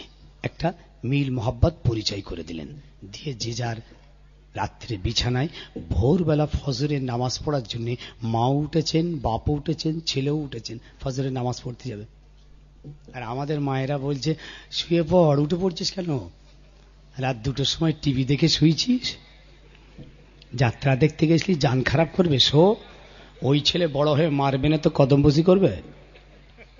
মাও নামাজ পড়ে নে, বাপও নামাজ পড়ে নে, ছেলেও নামাজ পড়ে নে। ছেলেকে বলছে শো, শুয়ে পড়। উঠিস নি, 8টার সময় উঠবি।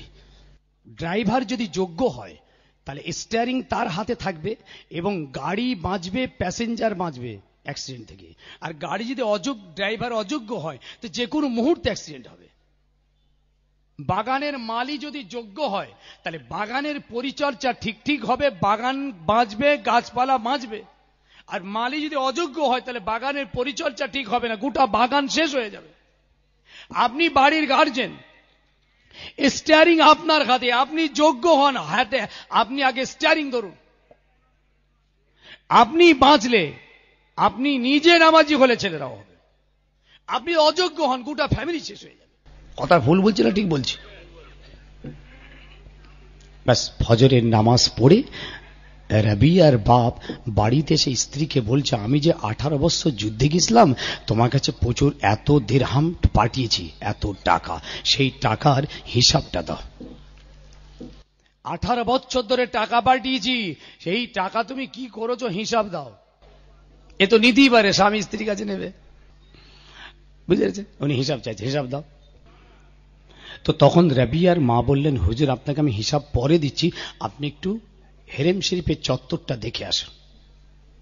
বেরিয়ে গেছে। হেরেম শরীফের চত্বর যে দেখছে একটা নওজোয়ান ছেলে মাথায় পাগড়ি আচকান পরে বুখারী মুসলিমের দার্স দিচ্ছেন, শিক্ষা দিচ্ছেন, এবং চতুর্দিকে সব ছাত্ররা সব গোল হয়ে বসে আছেন, এবং তার ভিতরে হযরতে ইমাম মালিক রাহমাতুল্লাহ আলাইহি ইনিও আছেন। বুঝতে পেরেছেন? দেখে এত খুশি হয়েছেন যে আত্মহারা মোতায়েন, বাপরে বাপ, একটা ইয়ং ছেলে এত মানুষকে তালিম দিচ্ছে, এত সুন্দর হাদিসের দার্স দিচ্ছে, শিক্ষা দিচ্ছেন। তো রাবিয়ার বাপ উনি বাড়িতে এসে স্ত্রীকে বললেন, স্ত্রী বললেন কি দেখলেন? বললে যা দেখেছি আর বলার মতন নয় জানো, একটা ইয়ং ছেলে মাথায় পাগড়ি পরে, একটা আচকান পরে হাদিস পাকের তালিম দিচ্ছে, বহু ছেলে শুনছে, শোনার মতো জান ঠান্ডা হয়ে যাচ্ছে। রাবিয়ার আম্মা বললেন হুজুর আপনি ওই 18 বছরের টাকার হিসাব দিলে খুশি হবেন না ওই ছেলেটাকে পেলে আপনি খুশি হবেন? রাবিয়ার আব্বা বললেন বিবি যদি ওই ছেলেটাকে পাই সব থেকে বেশি খুশি হয়ে যাব। মা বলছেন হুজুর আপনি চিনতে পারলেন না, রাত্রি আপনার সঙ্গে পরিচয় হয়েছিল, আপনি ফজরের নামাজ পড়ে চলে এসেছেন, এই জন্য আপনি আর চিনতে পারেননি, ওটা আপনারই ছেলে রাবিয়া, রাত্রি আপনার সঙ্গে পরিচয় করিয়ে দেওয়া হয়েছিল, ওটা আপনার ছেলে, ওই মাথায় পাগড়ি আজকাল পরে এলমে হাদিসের তার শিক্ষা দিচ্ছে, ওটা আপনারই ছেলে। এ কথা শোনার সঙ্গে সঙ্গে বাপ বলেছিল, বিবি কি কথা শোনালে? ওটা আমার ছেলে। বলে, হুজুর হ্যাঁ, 18টা বছর ধরে যে টাকা আপনি পাঠিয়েছিলেন, এই সমস্ত টাকাটা আপনার ওই ছেলের পিছনে আমি খরচ করে দিয়েছিলাম। ওই আপনার ছেলেকে বিভিন্ন বিশ্বের বিভিন্ন মুহাদ্দিস ফকি ইমাম, বড় বড় মুহাদ্দিসদের কাছে, ফকি ইমামদের কাছে, মুফাসসিরদের কাছে আমি পাঠিয়েছিলাম। বিভিন্ন দেশে পাঠিয়ে তাকে আমি ইলমে হাদিস, ইলমে তাফসীরের হাফেজ বানিয়ে দিয়েছি। এই টোটাল টাকাটা হলো আপনার ছেলের পিছনে। আপনি এবার বলুন, ওই টাকার হিসাব নেবেন না ওই ছেলেটাকে নেবেন? ওই সময় ছেলের বাপ বলেছিল, ও বিবি, হিসাব দিতে হবে না। ওই 18 বছরের টাকায় তুমি যা তৈরি করেছো, যে নিয়ামত তুমি বানিয়েছো, এর মূল্যটা পৃথিবীর জমিনে আর মিলবে না। জি। আর আপনি বিদেশ থেকে এলা, আপনার আহমেদাবাদ থেকে টাকাই পাঠাচ্ছেন, বলছে ছোট পাড়ার টিভি হয় না, বড় কিনতে হবে। বড় রাগ করছেন নাকি আমার কথায়? যে কি সর্বনাশ তৈরি করেছি আমরা আজকে। বলুন, ভালো জিনিস পাবো কোথায় পাবো বলুন? ভাইরা, বাপেরা, মায়েরা, আমার ছেলে ছোকরা, যুবক জোয়ানেরা, তাই আপনাদের বলে যাই, যুবকদের বলে যাই, আজকে নওজোয়ানদের বলে যাই, দ্বীন ইসলাম শরীয়তের গুরুত্ব যদি না বুঝতে পারেন, কোরআন হাদিসের গুরুত্ব যদি উপলব্ধি না করতে পারেন, সেই দ্বীন শরীয়ত, কোরআন হাদিস আমাদের কাছে কখনোই গ্রহণীয় হতে পারছে না।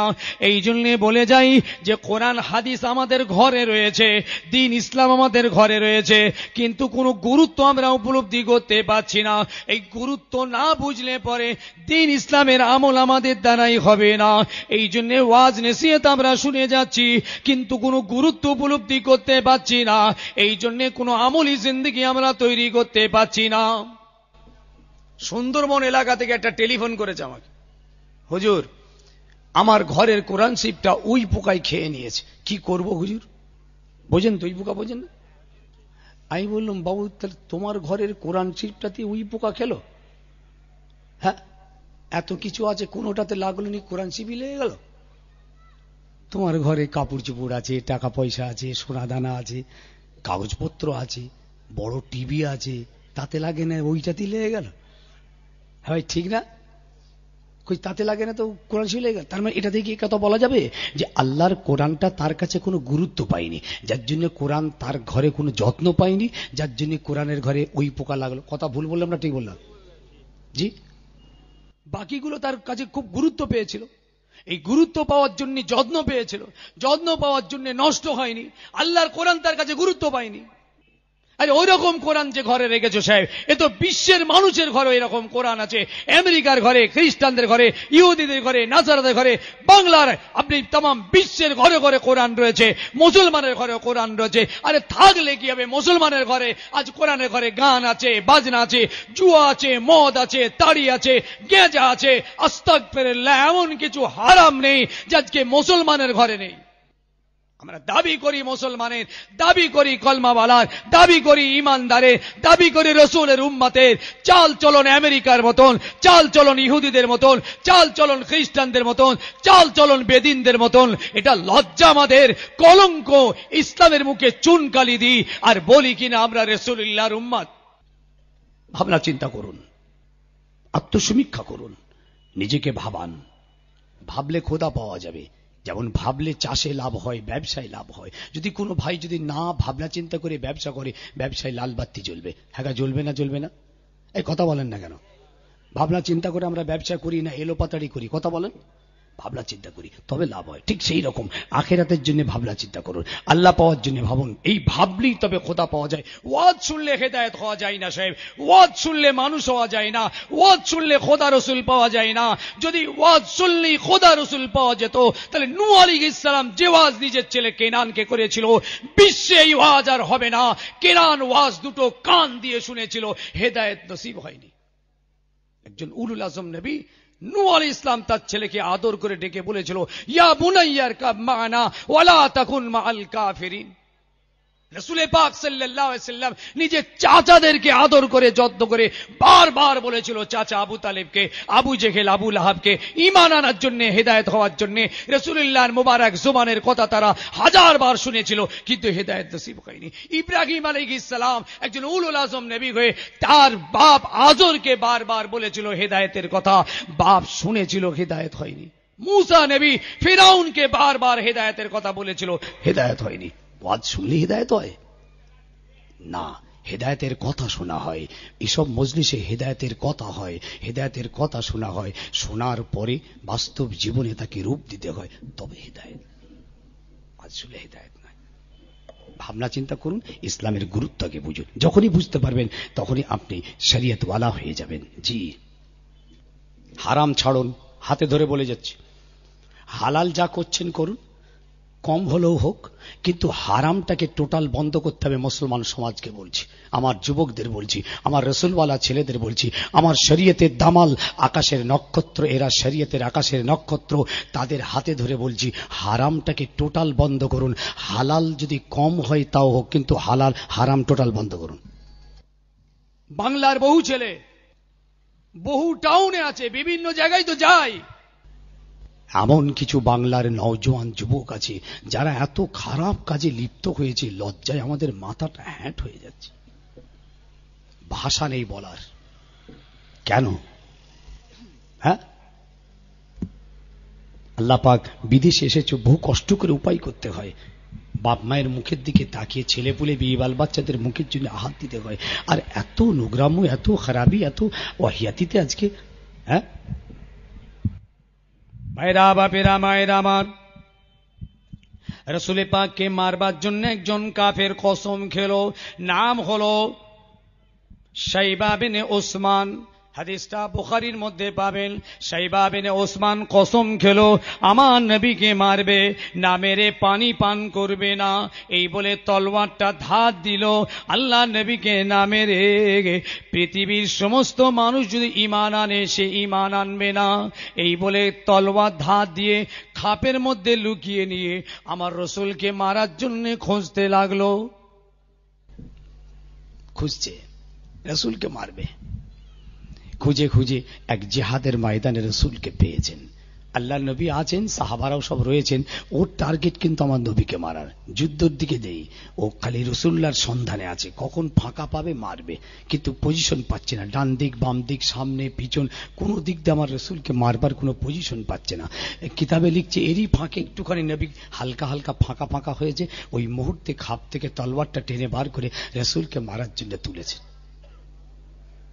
রসুলের দুশমন, মক্কার একজন বললেন দুর্ধর্ষ কাফের, শাইবা বিন ওসমান, দেখেছেন। আর যেই তলোয়ারটা তুলেছেন, হাদিস পাকে লিখছে এই শাইবা আর আমার রসুলের মাঝখানে একটা বিজলির মতো আলো চমকে গেল।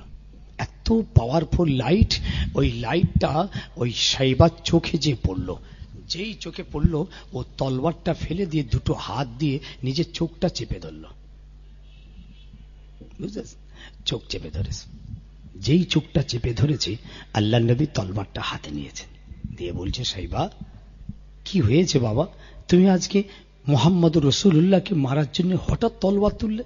আমি তো তোমার কোনো ক্ষতি করিনি, আমি তোমার কোনো নোকসান করিনি, কি কারণে আজকে তুমি আমাকে মারার জন্য এরকম তলবারটা তুলেছ? আমি রাসূল তো এক্ষুনি তোমার প্রতিশোধটা নিতে পারি।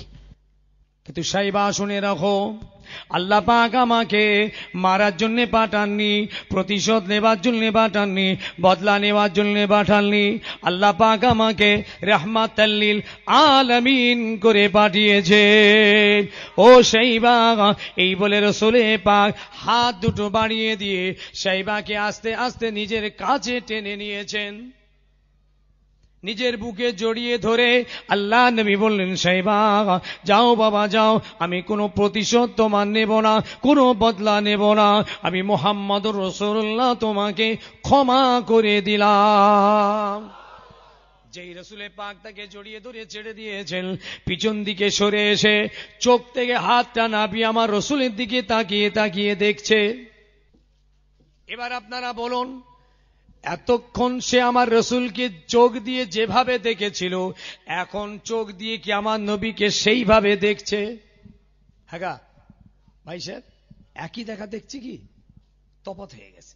এর আগে চোখ দিয়ে যা দেখা দেখেছিল, তলোয়ার তুলে আমার রসুলকে মারতে গিয়েছিল, আল্লাহ নবী তাকে ক্ষমা করে দিলেন, বুকে জড়িয়ে ভালোবেসে আদর করে তাকে মাফ করে দিলেন। এবার চোখ দিয়ে রসুলের দিকে তাকিয়ে রয়েছেন আর গভীরভাবে তিনি ভাবনা চিন্তা করছেন, গভীরভাবে ফিকির করছেন, আরে এই নাকি সেই মুহাম্মদ যাকে নাকি মারার জন্য আমি কসম খেয়েছিলাম, এই নাকি সেই মুহাম্মদ যাকে মারার জন্য আমি তলোয়ার ধার দিয়েছিলাম, এই নাকি সেই মুহাম্মদ যাকে না মেরে পানি পান করব না বলেছিলাম। আরে এই মুহাম্মাদের মনে এত মায়া, ভাবছে, গভীরভাবে চিন্তা করছে, এই মুহাম্মদ এত মায়া, এত দয়া, এত প্রেম, এত ভালোবাসা, আর সেই মুহাম্মদকে আমি মারবার জন্য এতদিন ধরে কসম খেয়ে আর তলোয়ার ধার দিয়ে ঘুরে ঘুরে বেরিয়েছি, এই সেই মুহাম্মদ। এই ভাবতে ভাবতে ভাবতে, চিন্তা করতে করতে, ফিকির করতে করতে আল্লাহর নবীকে চিনে নিল, কোরআনের গুরুত্ব বুঝে ফেলল, ইসলামের গুরুত্ব বুঝে ফেলল, আল্লাহর একত্ববাদকে বুঝতে পেরে সঙ্গে সঙ্গে হাতটা বাড়িয়ে দিয়ে বলেছিল, ওগো নবী মুহাম্মদ, আমি আপনাকে মুহাম্মদুর রাসূলুল্লাহ বলে মেনে নিলাম। আর একটু জোরে। ভাই সাহেব, ওয়াজ শুনে হেদায়েত হয়নি, ওর বাপ দাদা 14 পুরুষ মুসলমান ছিল না, আর ওর ঘরে কোনো কোরআনও ছিল না। আল্লাহর নবী তাকে বুকে জড়িয়ে ছেড়ে দিয়েছেন, এটাও ভেবেছে। আমি এই কথা আপনাদেরকে বলতে চাইছি, ভাবনা চিন্তা করুন, ইসলামের গুরুত্ব বুঝতে পারবেন। না ভাবলে জিন্দেগিতে কখনো কিয়ামত পর্যন্ত ওয়াজ শুনলে হেদায়েত হতে পারবো না। ফিকির করুন, রিসার্চ করুন, একটু আত্মসমীক্ষা করুন, তবে তো শরীয়ত চিনবেন আপনি। হ্যাঁ, ইসলামের ঘরে যারা এসেছিলেন, মক্কার যে সমস্ত টপ র্যাঙ্কের দুশমনগুলো ইসলামের ঘরে এলো, রাসূলের দাওয়াত কবুল করেছিল, এরা চাপে পড়ে নয়, ভয়ে পড়ে নয়, লোভে পড়ে নয়, দলে পড়ে নয়, এরা আমার নবী পাকের কথা শুনে এরা গভীরভাবে চিন্তা করেছিল, ফিকির করেছিল, আমার রাসূলকে ওয়াজ করেছিল, রিসার্চ করেছিল, আর এই গবেষণা আর এই চিন্তা ভাবনা করতে করতে তারা সত্য ইসলামকে চিনতে পেরেছিল, কোরআনকে বুঝতে পেরেছিল, রাসূলের গুরুত্ব বুঝতে পেরেছিল। তখনই তারা আমার রাসূলের দিকে হাতটা বাড়িয়ে বলেছিল, ওগো নবী মুহাম্মদ, আমি আপনাকে মুহাম্মদুর রাসূলুল্লাহ বলে মেনে নিলাম। একটাও দেখাতে পারবেন না নবী পাক সাল্লাল্লাহু আলাইহি ওয়াসাল্লাম ভয় দেখিয়েছিলেন তবে ইসলাম গ্রহণ করেছে, লোভ দেখিয়েছিলেন তবে ইসলাম গ্রহণ করিয়েছেন, একটা দেখাতে পারবেন। এরা স্বতঃস্ফূর্তভাবে ইসলাম গ্রহণ করেছিল। হ্যাঁ, আর আমরা তো আজকে মায়ের পেট থেকেই মুসলমান, মুসলমান তো হয়েই পৃথিবীতে এসেছি।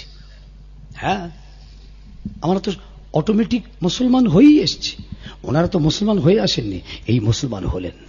শাইবা বিন উসমান ঈমান আনার পরে আমার নবীকে বলেছিলেন, ও নবী মুহাম্মদ সাল্লাল্লাহু আলাইহি ওয়াসাল্লাম, আমি আজকে আপনার খাতে খাতে ঈমান আনলাম, আপনাকে নবী বলে মানলাম, আল্লাহকে আল্লাহ বলে মানলাম, কিন্তু ঈমান আনার আগে জীবনের গুনাহগুলো আমার কি হবে? আল্লাহ নবী বললেন, শাইবা চিন্তা করো না, এই ঈমান আনার জন্য আল্লাহ পাক তোমার আগের জীবনের সমস্ত গুনাহ আল্লাহ মাফ করে দিয়েছেন।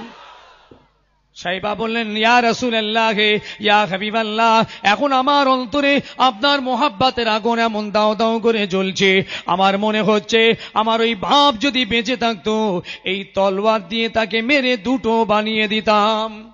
আল্লাহ নবী বললেন, শাইবা আর দেরি করো না, যাও যাও যাও, তলোয়ারটা হাতে নিয়ে তুমি যুদ্ধের ময়দানে ঝাঁপিয়ে পড়ো।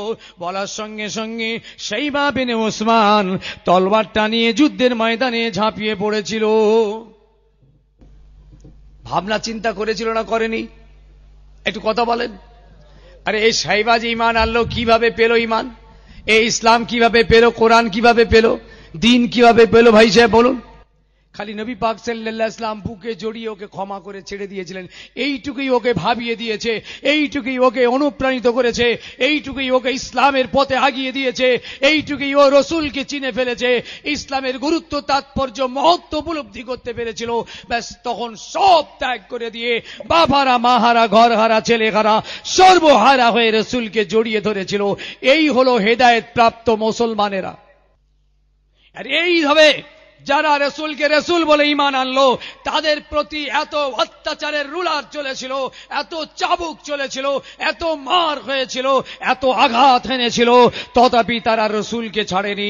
রসুলের জন্য তারা জীবন দিয়েছে, কোরবানি হয়েছে, রক্ত দিয়েছে, শহীদ হয়েছে, জীবন উৎসর্গ করেছে, তথাপি দ্বীন ইসলাম শরীয়তকে ছাড়েনি, তারা তাদের রসুলকেও ছাড়েনি।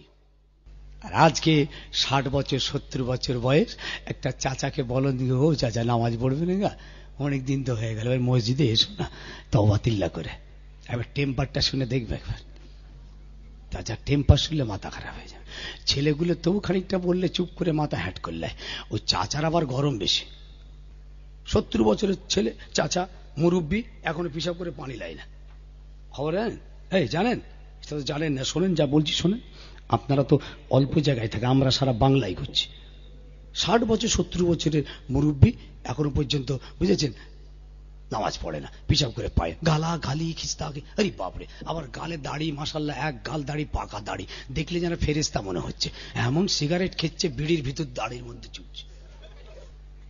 আর বলে দেখেন, ওই যে নামাজ পড়ে, কালকের ছেলে আমার হেঁটের বয়সী, আমি তোর বাপের তুলনায় তুই আমাকে জ্ঞান দিচ্ছিস।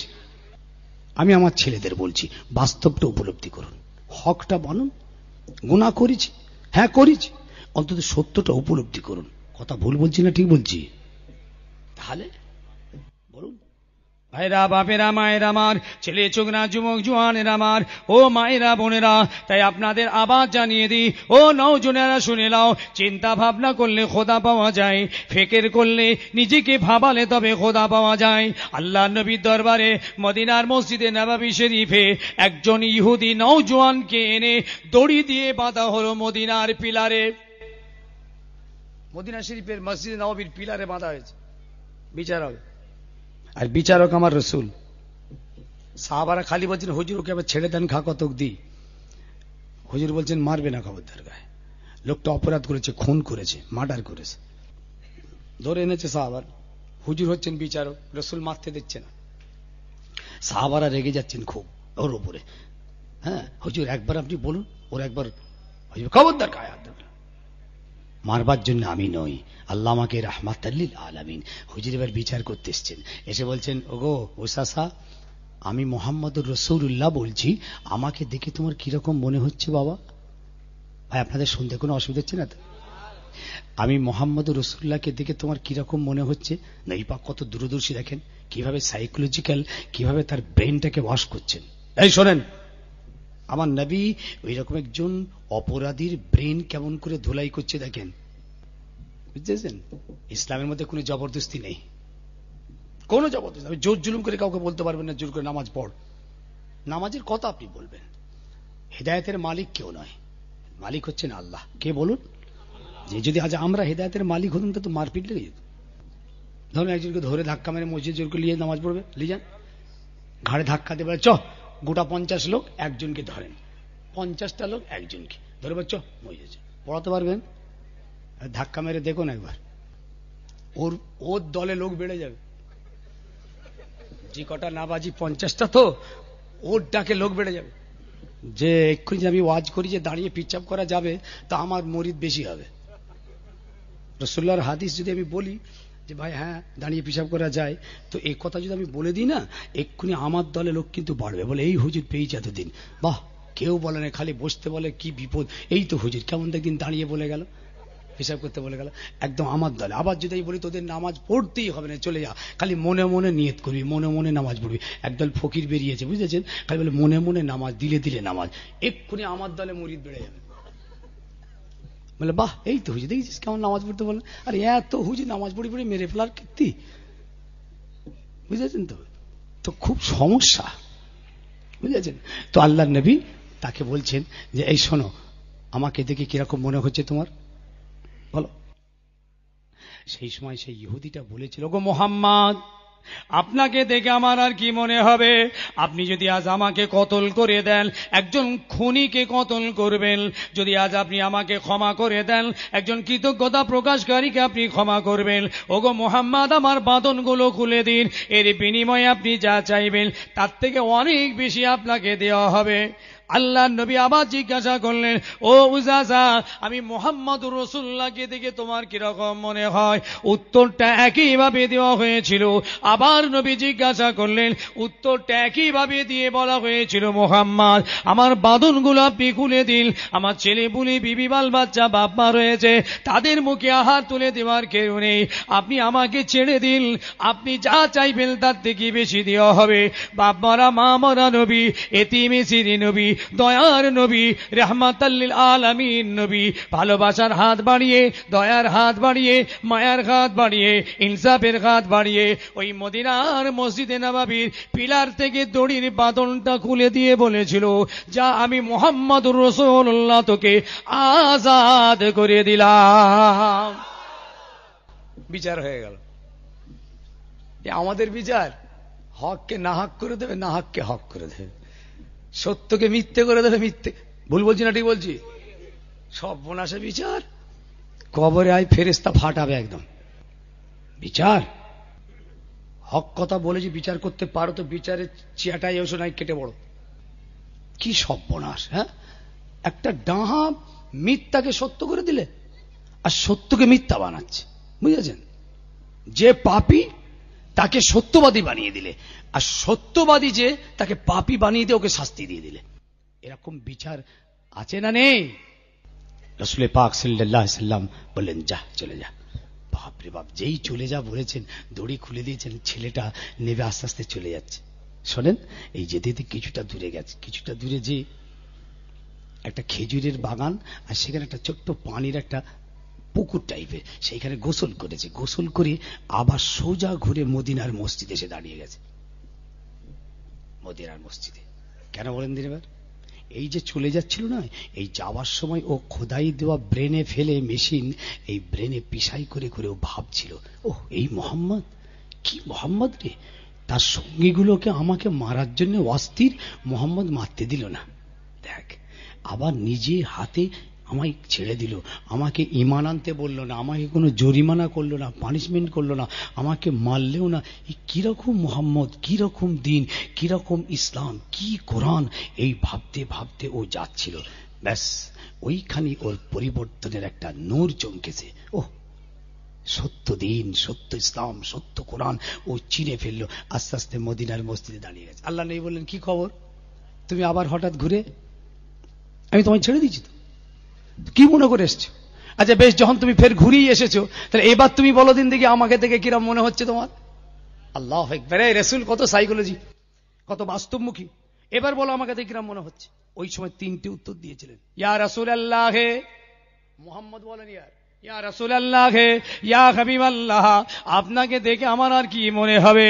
পৃথিবীর জমিনে যত মানুষ আছে, সমস্ত মানুষের ভিতরে আপনার নাম শুনলে আমার রাগ হতো, আপনার নাম শুনলে আমার গোস্তা হতো, কিন্তু আজ মদিনা জমিনে দাঁড়িয়ে বলছি, পৃথিবীর জমিনে যত মানুষ আছে, সমস্ত মানুষের ভিতরে আপনি আমার কাছে সবথেকে প্রিয় মুহাম্মদুর রাসূলুল্লাহ হয়ে গিয়েছেন।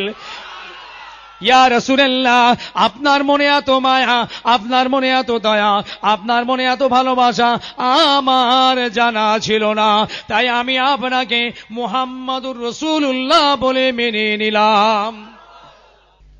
হ্যাঁ, লোভে পড়ে ঈমান আনলো, চাপে পড়ে, ভয়ে পড়ে এই কথা বলেন, দলে পড়ে, ভাবনা চিন্তা করে। আপনি কি ভেবেছেন? ভাবনা চিন্তা করেছেন? আপনি ভাবছেন খালি কি করে চাচার ওষুধ বাটা যায়, চাচা ভাবছে ভাইপোকে কি করে জব্দ করা যায়, ছেলে ভাবছে বাপের নামে কেসটা করেছি কি করে জিতা যায়। লজ্জা নয়? আর অলির মাজারে যে বলছে, বলি খাস করে একটু দোয়া করবেন যেন মামলা করেছি বাপের বিরুদ্ধে যেন জিতে যায়। খাজা বাবার দরবারে গেছে, ও খাজা তোকে দেবে, বাপের বিরুদ্ধে মামলা করেছে। লজ্জা? ছি, মুখে চুনকালি আমাদের। ইসলামের ঘরের ছেলে, তামাম বিশ্বে প্রমাণ হয়েছে ইসলাম আজকে সব থেকে সত্য এবং হক দিন। জি, আর সেই ঘরে নওজোয়ান যুবক আমরা সেই ইসলামকে জবাই করে দিয়ে তছনছ করে ফেলছি, আজ বাপের বিরুদ্ধে মামলা করেছি। বাংলায় কটা দেখাবো আপনাদের? খেতে দেয়নি আলাদা কথা, সংসার দেখেনি দূরের কথা, তার বিরুদ্ধে মামলা করে বলছে দেখে নেবো বাপ তোকে। আল্লাহ বলছে বেটা তুই কবরে আয়, আমি তোকে দেখে নেবো। কি বলল ছেলেটা? ওহ, আপনাকে আমি মোহাম্মদ রাসূলুল্লাহ বলে মেনে নিলাম। ওগো নবী মুহাম্মদ, আপনাকে দেখে আমার আর কি মনে হবে? পৃথিবীর জমিনে যত জায়গা রয়েছে, শহর টাউন মহল্লা রয়েছে, এই মদিনাতুর রাসূল এই জায়গার নামটা শুনলে আমার ঘৃণা হতো, আমার প্রচন্ড রাগ হতো, আমার প্রচন্ড গোসা হতো। কিন্তু আজকে আমি সেই মদিনার জমিনে দাঁড়িয়ে বলছি, পৃথিবীর জমিনে যত জায়গা আছে সমস্ত জায়গার ভিতরে এই মদিনা নামটা আমার কাছে সব থেকে বড় প্রিয় হয়ে গিয়েছে। ইয়া রাসূলুল্লাহ, মদিনার জমিনে এত মায়া, মদিনার জমিনে এত দয়া, মদিনার জমিনে এত ভালোবাসা, মদিনার জমিনে এত ন্যায় বিচার আমার জানা ছিল না। তাই মদিনার জমিনে দাঁড়িয়ে বলছি, আপনাকে আমি মুহাম্মদুর রাসূলুল্লাহ বলে মেনে নিলাম। নারায়ে তাকবীর, নারায়ে রিসালাত, ফুরফুরা শরীফ। হেদায়েত কি মুদিখানা সদা নাকি? পয়সা দিয়ে যে বলবেন দোকানদার হেদায়েত পাওয়া যাবে, দেন তো, হ্যাঁ কিনে নিয়ে আসবে। হাওড়া জেলায় এক জায়গায় জলসা করছি, ফজর হয়ে গেছে, বুঝেছেন, ফজর হয়ে গেছে, তাবারুক দিয়ে দেওয়া হয়েছে, মোনাজাত হয়ে গেছে, অন্তত 4-5 হাজার লোক, এর 4 ডবল লোক, বুঝেছেন তো। এবার আজান হয়ে গেছে, তাহলে বললাম উজু করে আসেন জামাত হবে, উজু করে আসেন জামাত হবে। ওরে আল্লাহ, সে জেনের বাচ্চা আর কিচ্ছু নেই, কোথাও উজু করতে গেছে, সে উজুই করতে গেছে, আর ফেরেনি, পুরো গায়েব। সারা রাত ওয়াজ শুনলো আর তাবারুক হাতে পেল, হু শব্দে চলে গেল। আমি ভাবলাম মানে উজু করতেই যাচ্ছে, আস্তাগফিরুল্লাহ, গোটা কত বুড়ো দিকে এসে ঠেকেছে শেষ বেলায়। আমি কি গো বাবাজি, হুজুরি নামাজ পড়বো? আমি তোমাদেরই, হ্যাঁ বুঝতে পেরেছি, মরার ভয় হয়েছে তো, কবরের ভয়, ওই জন্য ওই কটাই ঠেকেছে। কি আশ্চর্য, ওই দিনটাও নামাজ পড়লো নি। এত আলেম এলো, বড় বড় বক্তা এলো, হাদিস কোরআন দিয়ে একদম ধুলো উড়িয়ে দিয়ে চলে গেল সব। এসব এরা আমার মনে হয় সব আলেম হটানো লোক। এরা একটা করে ডাকচার পাঠাচ্ছে, যেমন এসি বললে কে আছে ডাকো, মুয়াজ্জিন সাহেব এসে গেল, খানিকটা ওয়াজ করলো, তারপর বললো ও হটাও, আর কে থাকে লিয়ে এসো। ইমাম সাহেব এসে গেল, সেই খানিকটা ঘামিয়ে ফেললে, বললো হটাও, আর থাকে লিয়ে এসো। এইবার ফুরফুরার হুজুর একটা এসে গেল, বললো ও ঠিক আছে, এটাকে সরাও, আর কিছু আছে? এবার বসিরহাটে এলো, বললো ওটাকে হাঁটাও। সন্ধ্যাতে খালি হুজুর হাঁটাচ্ছে, এরা কিন্তু বসে আছে ঠিক। কত হুজুর পার করে দিলে, এক্ষুনি আজ কি কটা পার করেছে? এবার এইটাকে ঠেলতে পারলেই বিরিয়ানি। এসব নিয়ত খারাপ এদের, যে হ্যাঁ এইটাকে যাহাই করে পার করে দে না রে, হেদায়েত হব, জীবনে পাবো হেদায়েত তো ভাই। এবার আমি নামাজ পড়ে বসে হাওড়া জেলায় এবার বেরিয়ে যাচ্ছি বাড়ির দিকে, গিয়ে 1 কিলোমিটার চলে গেছি, যে পাকা রাস্তা পেয়েছি, পাকা রাস্তায় উঠে দেখছি গোটা 10-12 ছেলে, সেই ইয়ং ছেলে, সে মাথার টুপি আর ওই তাবারুক নিয়ে সেই যাচ্ছে। আমি এই দেখে উজু করতে যাচ্ছে, দেখ কোথায় এই দেখ উজু করছে, এই যাচ্ছে, বুঝতে পেরেছে। আমি গাড়ি থেকে যারা সঙ্গে আছে আমি দেখে চলে যাচ্ছি, মাথায় টুপি ঠিক আছে, তাবারুকের প্যাকেট, কি খুশি। আচ্ছা আবার শোনেন, এবার রাস্তা তৈরি হচ্ছে, মেরামত হচ্ছে, সব বড় বড় ইট পাশে সব জড়ো করা আছে, ইট একটা করে নিয়েছে। ভোর হয়ে গেছে তো, সকাল পরিষ্কার হয়ে গেছে তো, সেই ইট নিয়ে দেখি সব নারকেল গাছে মারতেছে, ছোট ছোট নারকেল গাছে, বলছে পাড় মার। ওদের তওবা করিয়ে, কলমা পড়িয়ে, মোনাজাত করিয়ে, আস্তেগফিরুল্লাহ করিয়ে, ওদের জন্য দোয়া আছে, জান্নাতে ঢুকিয়ে দিয়ে ছেড়ে দিয়েছি। ওরা ওইখানে যে নারকেল গাছে, শুকনো নারকেল গাছে ঢিলা মারতেছে। আমার নিজের চোখে দেখা, আমি এমনি কোনো গল্প কথা বলছি না। আচ্ছা ওরা সত্যি বলুন হেদায়েত হয়েছে কি? কেন ওরা নারকেল গাছে ঢিলাটা মারছে পরের গাছে জানেন? ইসলামের গুরুত্ব ওদের কাছে এখনো পৌঁছায়নি, ওরা ইসলামকে গুরুত্ব সহকারে নেয়নি, যে শরীয়তকে গুরুত্ব সহকারে এখনো নেয়নি, যার জন্য ওরা আজও পর্যন্ত এগুলিকে খুব হালকা মনে করে, বুঝেছেন। ইসলামের গুরুত্ব যখনই উপলব্ধি করে, দেখুন এই উসাসা বিন জায়েদ, এই উসাসা বিন, দেখছেন এই যে লোকটি কিরকম ইসলামের গুরুত্ব বুঝতে পারছে, দেখছেন নৈপাক খালি ওকে দড়িটা খুলে দিয়েছে, এবারও ভাবছে, এই ভাবতে ভাবতে গুরুত্ব বুঝতে পেরেছে। 3 নম্বর জবাব দিয়েছিলেন, ইয়া রাসূলুল্লাহ, ইয়া হাবিবাল্লাহ, আপনাকে দেখে আমার আর কি মনে হবে? পৃথিবীর জমিনে যত দিন আছে, যত ধর্ম আছে, ইসলাম ধর্মের কথা শুনলে আমার রাগ হতো, আমার প্রচন্ড হিংসা হতো।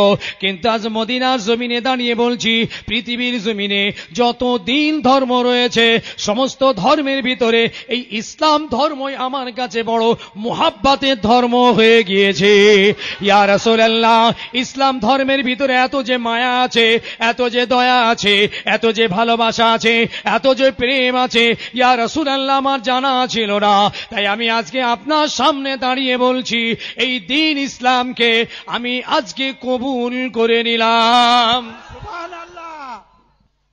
কিয়ামত পর্যন্ত বলে যাচ্ছি, যদি এইভাবে ওয়াজের মাহফিল বানিয়ে ওয়াজ শুনে শুনে যদি মরে যায়, হেদায়েত হওয়া কঠিন হয়ে যাবে। যদি একটু ভাবনা চিন্তা করেন, একটু রিসার্চ করে গবেষণা করেন, তাহলে ইনশাআল্লাহ আমাদের হেদায়েত নসিব হবে। কি করে হেদায়েত হবো বলুন? হতে পারবো? ওয়াজই শুনে যাচ্ছি, ওয়াজই শুনে যাচ্ছি, ওয়াজই শুনে যাচ্ছি। আল্লাহু আকবার। জি, কি পরিবর্তন হয়েছে বলুন? কিচ্ছু পরিবর্তন হতে পারেনি। কেন হতে পারেনি বলুন? আরে ভাই, সামান্য মসজিদে নামাজ পড়তে যে একটু নিরাপত্তা নেই, দেখবেন মুসলমানদের অবস্থা কেমন হয়েছে দেখেন। মসজিদে নামাজ পড়তে গিয়ে জুতোটা যে রেখে মসজিদে যাব, সে জানে ভরসা নেই। এই ভুল বললাম নাকি? কি সব বড়! আরে মসজিদে নামাজ পড়তে এসেছি, এখনো জুতো নিয়ে একদম জায়গা থেকে হাত থেকে কপালের সামনে রেখে তবে নামাজ যেন পড়ে আরাম হচ্ছে। যদি সিঁড়িতে রেখেই যদি সর্বনাশ, নামাজ হবে না আমাদের। আরে খালি মনে হচ্ছে জুতো আছে না নেই, গেল না রইল, গেল না রইল, এই হচ্ছে। কি সব! ওদের গির্জাতে যান তো দেখি, গির্জায় যান, মন্দিরে যান, চলুন। যত জুতো চোর মসজিদে।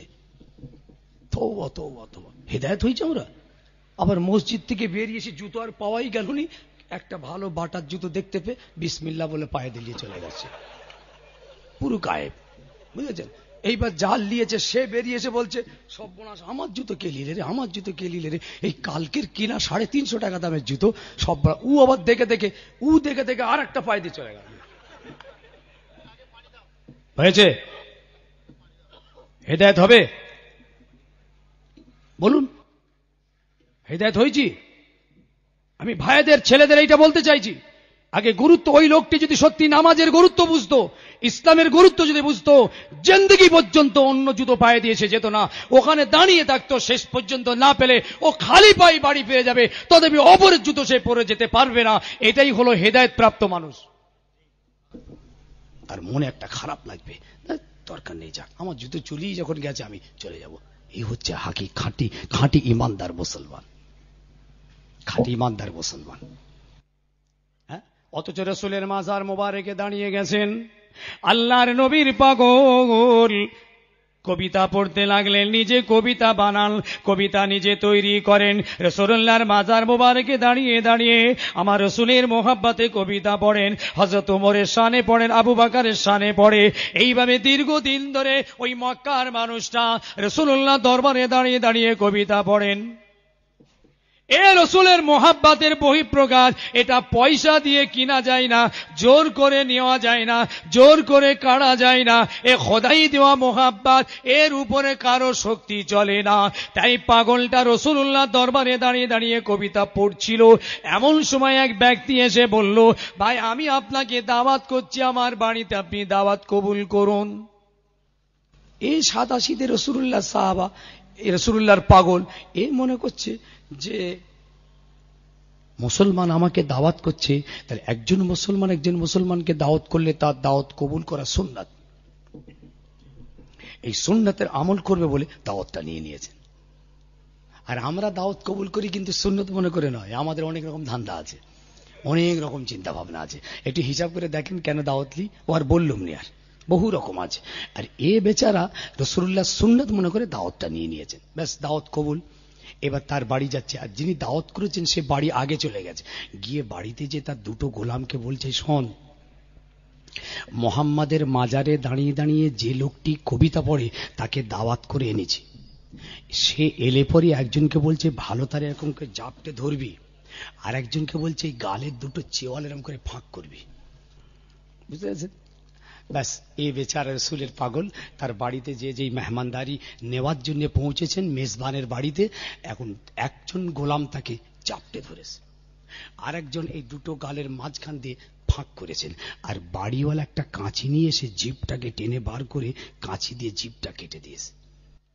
দে বলছে যা তোর মোহাম্মদকে গিয়ে বলগে যা এই জিভটা যেন তোর জিভে লাগিয়ে দেয়। তুই মোহাম্মদের মাজারে দাঁড়িয়ে দাঁড়িয়ে দীর্ঘদিন ধরে তুই কবিতা পড়িস, এই জন্যে এই জিভটা তোর কেটে দেওয়া হলো। এবার তোর কবিতা পড়া জনমের মতন বন্ধ হয়ে গিয়েছে। আহারে রাসূলুল্লাহর পাগল, নায়েবে নবী পাকের পাগল, এ জিভ কাটা জিভটা হাতে করে নিয়ে রক্তাক্ত অবস্থায় ছুটছেন। কোন হসপিটালে নয়, কোন নার্সিং হোমে নয়, কোন রকমের ডাক্তারখানায় নয়, এ ছুটে ছুটে ছুটে ছুটে রাসূলের মাজার মোবারকে গিয়ে দাঁড়িয়ে গিয়ে কাঁদছে। ও নবী মুহাম্মদ, ইয়া রাসূলুল্লাহ, ইয়া হাবিবাল্লাহ, আমি আপনার মোহাব্বতে কবিতা লিখে নিজে কবিতা পড়তাম, এই জন্য আমাকে দাওয়াত করে নিয়ে গিয়ে জিভটা কেটে দেওয়া হয়েছে।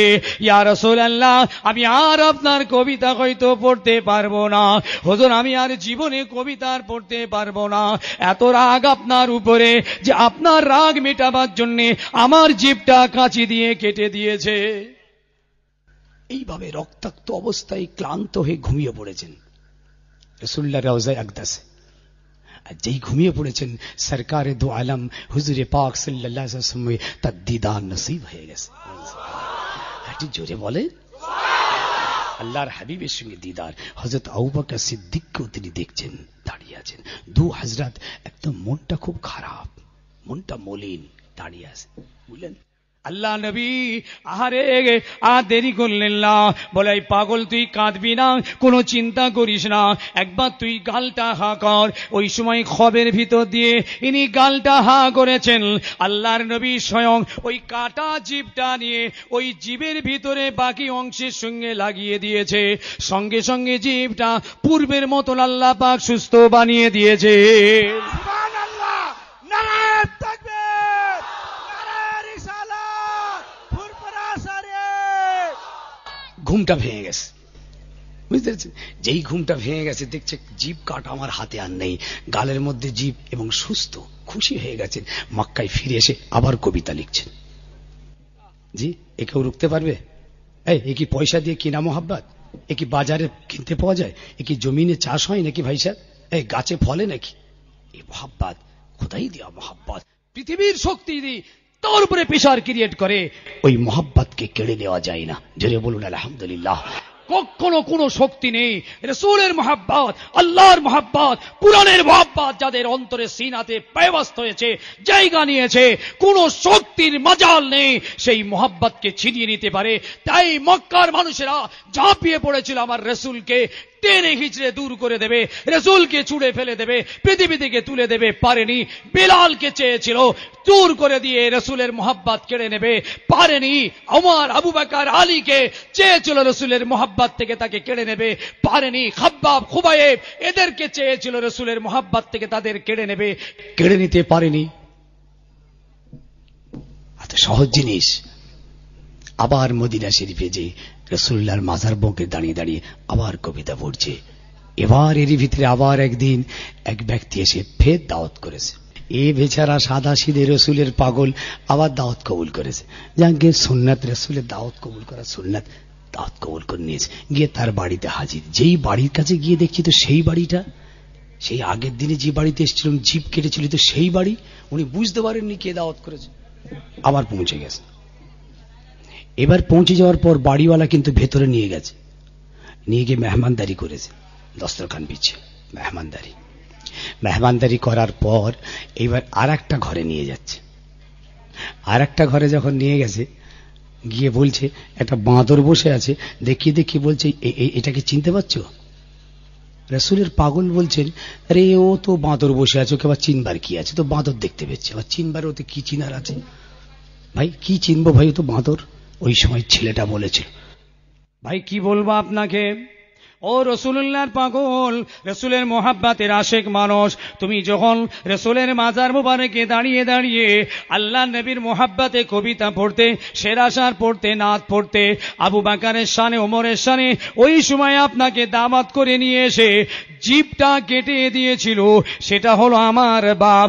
এত রাগ রাসূলুল্লাহর উপরে যে আপনার জিভটা কেটে দিয়েছিল, এই আপনার মোবারক জবান, রাসূলের মহব্বতে যে জবানটা হারকাত হতো, সেই জীবটাকে কেটে দেওয়ার জন্যে আল্লাহ এত অসন্তুষ্ট হয়েছিলেন, ওই দিনই আল্লাহ আমার বাপটাকে বাঁদর বানিয়ে দিয়েছে। ও ভাই, এই সেই বাপ যে আপনাকে দাওয়াত করে জীব কেটেছিল, এটা হলো আমার বাপ, আল্লাহকে বাঁদর বানিয়ে দিয়েছে। এই মোহাব্বত যার আছে, এই মোহাব্বতের কোনো ক্ষয় নেই, মোহাব্বত কেউ কাটতে পারে না। মোহাব্বতের বদলা আল্লাহ স্বয়ং দেন, বলুন সুবহানাল্লাহ। জি, একদম বাঁদর হয়ে গেছে ওই লোকটি। রাসূলুল্লাহর মোহাব্বতের যে জীবটা হারকাত হতো, যে জীবটা রাসূলুল্লাহর নাচ চলতো, আর সেই জীবটাকে তুই কেটেছিস, এত বড় বেকুফ। হ্যাঁ, বুঝেছেন? এ হচ্ছে রাসূলুল্লাহর মোহাব্বত। আর আমার ঘরের ছেলে, বাপ কি বলবো, লজ্জায় আর কিছু বলার নেই। আর কবে আমরা হিদায়াত হব বলো, কবে হিদায়াত হব বলেন? 2 নম্বর, নবী পাক সাল্লাল্লাহু আলাইহি সাল্লাম। 3 নম্বর দলিল, ভাবনা, অসুবিধা হচ্ছে না তো? ভাবনা চিন্তা করলে যে আল্লাহ রসুল পাওয়া যায়, এ 3 নম্বর দলিল দিচ্ছে। আল্লাহ নবী একদিন বসে আছেন মসজিদে নববী শরীফে, হঠাৎ একটা ঘোড়সওয়ার এসছে। ঘোড়সওয়ার এসে বলছেন, ওগো মোহাম্মদ, আমি অমুক জায়গা থেকে আসছি, আমার এলাকার কিছু মানুষকে আমি বলেছিলাম যে তোমরা ইসলাম গ্রহণ করো, তাহলে তোমাদের আল্লাহ পাক অর্থনৈতিক অবস্থা বাড়িয়ে দেবে, মালি হারত ফিরে যাবে, তোমরা বড় লোক হবে, কোনো অসুবিধে নেই। আমার কথা শুনে হুজুর তারা মুসলমান হলো, আর মুসলমান হওয়ার পরই তারা গরিব হয়ে গেছে। বুঝলেন হুজুর, মুসলমান হওয়ার পরই তারা গরিব হয়ে গেছে, এবং এলাকায় খরা আর দুর্ভিক্ষ ওরা খেতে পাচ্ছে না। আমার মনে হচ্ছে ওরা ইসলাম ছেড়ে দেবে। তো এই জন্য আপনার কাছে দৌড়ে এলুম, কিছু টাকা পয়সা থাকে আমাকে দিন, আমি ওদেরকে নিয়ে যে কেনাকাটা করি, কিছু খাবার ব্যবস্থা করি। আল্লাহ নবী শুনে হযরত ওমর পাশে ছিল, ওমর কিছু আছে দেবে? বললে, হুজুর কিছু নেই। হযরত আলী, হবে গা? জি না, কিচ্ছু নেই। ওসমান, জি না, কিছু নেই হুজুর। আরে নেই তো নেই, এ তো আমাদের মতন নয়, আমাদের নেই মানে সব আছে। জি, আর সাহাবা ইকরামদের নেই মানে সত্যিই নেই কিছু, এটা বাস্তব, একদম নেই মানে নেই তো নেই। ঠিক এই মুহূর্তে যায়েদ ইবনে সওনা বলে একটা ইহুদি ওইখানে দাঁড়িয়েছিল। সে বলছে, মোহাম্মদ, আমি কিছু টাকা দেবো, ধার দেবো আপনাকে, আপনি নেবেন? আল্লাহ নবী বললেন, হ্যাঁ দাও। তো কি নেবে তুমি? বলে, আমায় খেজুর দেবেন। কত? এত পরিমাণ। কবে? এতদিনের মধ্যে। একদম কথা চুক্তি হয়ে গেল। এত পরিমাণ খেজুর এতদিনের ভিতরে আল্লাহ নবী তাকে শোধ দেবে, এই শর্তে সে একটা সোনার ঢিলা ট্যাঙ্ক থেকে বার করে রাসূলের হাতে দিলেন। আল্লাহ নবী নিলেন, নিয়ে সেই ঘোড়সওয়ারকে বলছে, এই নাও, তাড়াতাড়ি যাও, তাড়াতাড়ি চলে যাও, গিয়ে সেই নতুন মুসলমান হয়েছে যারা, তাদের হাতে দিয়ে কেনাকাটার ইন্তজাম করো। চলে গেল। দিন যায় রাত আসে, রাত যায় দিন আসে। হঠাৎ একদিন আল্লাহ নবী একটা জানাজার ময়দানে দাঁড়িয়ে আছেন, ঠিক এইরকম একটা মুহূর্তে, আর ওই যায়েদ ইবনে সওনা ইহুদি গিয়ে নবী পাকের গলার কাপড়টা ধরেছে, ধরে বলছে, আব্দুল্লাহর বেটা মোহাম্মদ, টাকাটা নেবার বেলায় নিয়েছিলিস, আর খেজুরটা দেবার কথা মনে নেই? বুঝতে পেরেছেন? যেই বলেছেন, হযরত ওমর পাশে দাঁড়িয়ে আছেন, ও ভাগের বাচ্চা ভাগ, খাত্তাবের বেটা ওমর ছেড়ে দেবে? ইসলাম যখন আনেনি রাসূলুল্লাহর ঘোর দুশমন ছিল। যেই ভাবনা চিন্তা করে ইসলাম পেল, ऐसा পাওয়া পেল, সেই দিনই তলবার তুলে বলেছিল, এই মক্কার লোক শোন, আমি খাত্তাবের বেটা ওমর বলছি, আমি মুহাম্মাদুর রাসূলুল্লাহকে মুহাম্মাদুর রাসূলুল্লাহ বলে মেনেছি, আল্লাহকে আল্লাহ বলে ঈমান এনেছি। তোরা একবার শোনা, শাহাদু আল্লা ইলাহা ইল্লাল্লাহ ওয়া আশহাদু আন্না মুহাম্মাদার রাসূলুল্লাহ। এই ঘোষণা দেওয়ার সঙ্গে সঙ্গে হযরত উমরে ফারুককে মক্কার লোকেরা প্রচন্ড মেরেছে। এত মার হযরত ওমর খেয়েছিলেন, জমিনে পড়ে গিয়েছেন। তানার ছেলে আব্দুল্লাহ ইবনে ওমর বলছেন, আমার মনে হচ্ছিল আমার আব্বা মনে হয় এবার মারা যাবে। তা ভেবেছেন, মার খাওয়া মুসলমান ওরা, চাবুক খাওয়া মুসলমান, বেত খাওয়া মুসলমান, হাতে পায়ে দড়ি পরা মুসলমান, বুকে পাথর চাপা দেওয়া মুসলমান, ওরা জেল খাটা মুসলমান, যে ওরা আগুনে পুড়া মুসলমান, ওরা ঘর হারা, বাপ হারা, মা হারা, ছেলে হারা, সর্বহারা হয়ে মুসলমান। আরে আমাদের মতন সস্তায় মুসলমান নয়, আরে অটোমেটিক ফকটিয়া মুসলমান নয়, মায়ের পেট থেকে মুসলমান নয়। আজকে সস্তায় রসুল পেয়েছি, সস্তায় নবী পেয়েছি, কোরআন পেয়েছি, এই জন্য আজকে দিন ইসলামের কোরআনের কোনো গুরুত্ব নেই আমাদের কাছে। আর ওরা মার খেয়ে রসুল পেয়েছিল, আর রসুলকে পাওয়ার জন্য ওরা মার খেয়েছিল, এই জন্য রসুলকে ওরা ছাড়েনি মওত পর্যন্ত। কথা ঠিক না ভুল? এই কথা বলেন? আর আমরা তো মায়ের পেট থেকে বেরোবো, এত কপালে তেজ আমাদের নয়। মায়ের পেট থেকে যেদিন দুনিয়া এলুম সেই দিনই আজান শুনেছি। হ্যাঁ, আজান দেয় না, এই কথা বলে না কেন? এই মুয়াজ্জিনকে ডাক, ইমাম সাহেবের ঘুম উঠে গেছিল, ডেকে আয় আমার ছেলে হয়েছে, মুসলমানের বাচ্চা হয়েছে, আজান দিতে হবে। এমন আজান শুনিয়েছে, বাপরে, বড় হয়ে মসজিদের আজান শুনে পালাচ্ছে। হ্যাঁ, তাই তো হয়েছে। ও সঙ্গে সঙ্গে মুয়াজ্জিনের ঘুম হয়নি, মৌল সাহেবকে ঘুমোতে রাত দুটোর সময় ডেকে নিয়ে চ, এত চাকরি চলে যাবে। ইমাম সাহেবের চাকরির ভয়ে বেচারা রাত্রে উঠি আজান দিয়ে চলে এসে। যদি নামাজটা পড়তো তো ইমাম সাহেবের জানটা খোশ হতো। যাকে আজান দিয়েছিলাম বটে, কিন্তু বড় হয়ে নামাজ পড়ছে। ও বাবা, ওদিকে মসজিদে যেই বলছে হাইয়া আলা সালা, ও ওখান থেকে উনি বলছে পালা, ওন পালা চলে। আজান দিলে জিন পালায়, ভূত পালায়, দেউ পালায়, বালা পালায়। হ্যাঁ, এই মুসলমানের বাচ্চারা পালাচ্ছে, জেনের বাচ্চা, এরা চলে যাচ্ছে, বুঝলেন? বেলাল আজান শোনেনি, ওমর আজান শোনেনি, আলী ওসমান আজান শোনেনি, খাত্তাব আজান শোনেনি, আরে জায়েদ শোনেনি, উসমান শোনেনি, আবুল আস শোনেনি, এই আব্দুল্লাহ ইবনে মাসউদ শোনেনি, খুবাইব শোনেনি, খাব্বাব শোনেনি। এরা আজান শোনেনি, মায়ের পেট থেকে আজান শোনেনি। এদের নসিব অত বড় হয়নি, এদের কপাল অত বড় হয়নি যে কপাল আমাদের ছিল। আমরা মুসলমানের ঘরে, বাপ মুসলমান, মা মুসলমান, নানি মুসলমান, দাদি মুসলমান, আরে মুসলমানের বাচ্চা মুসলমান।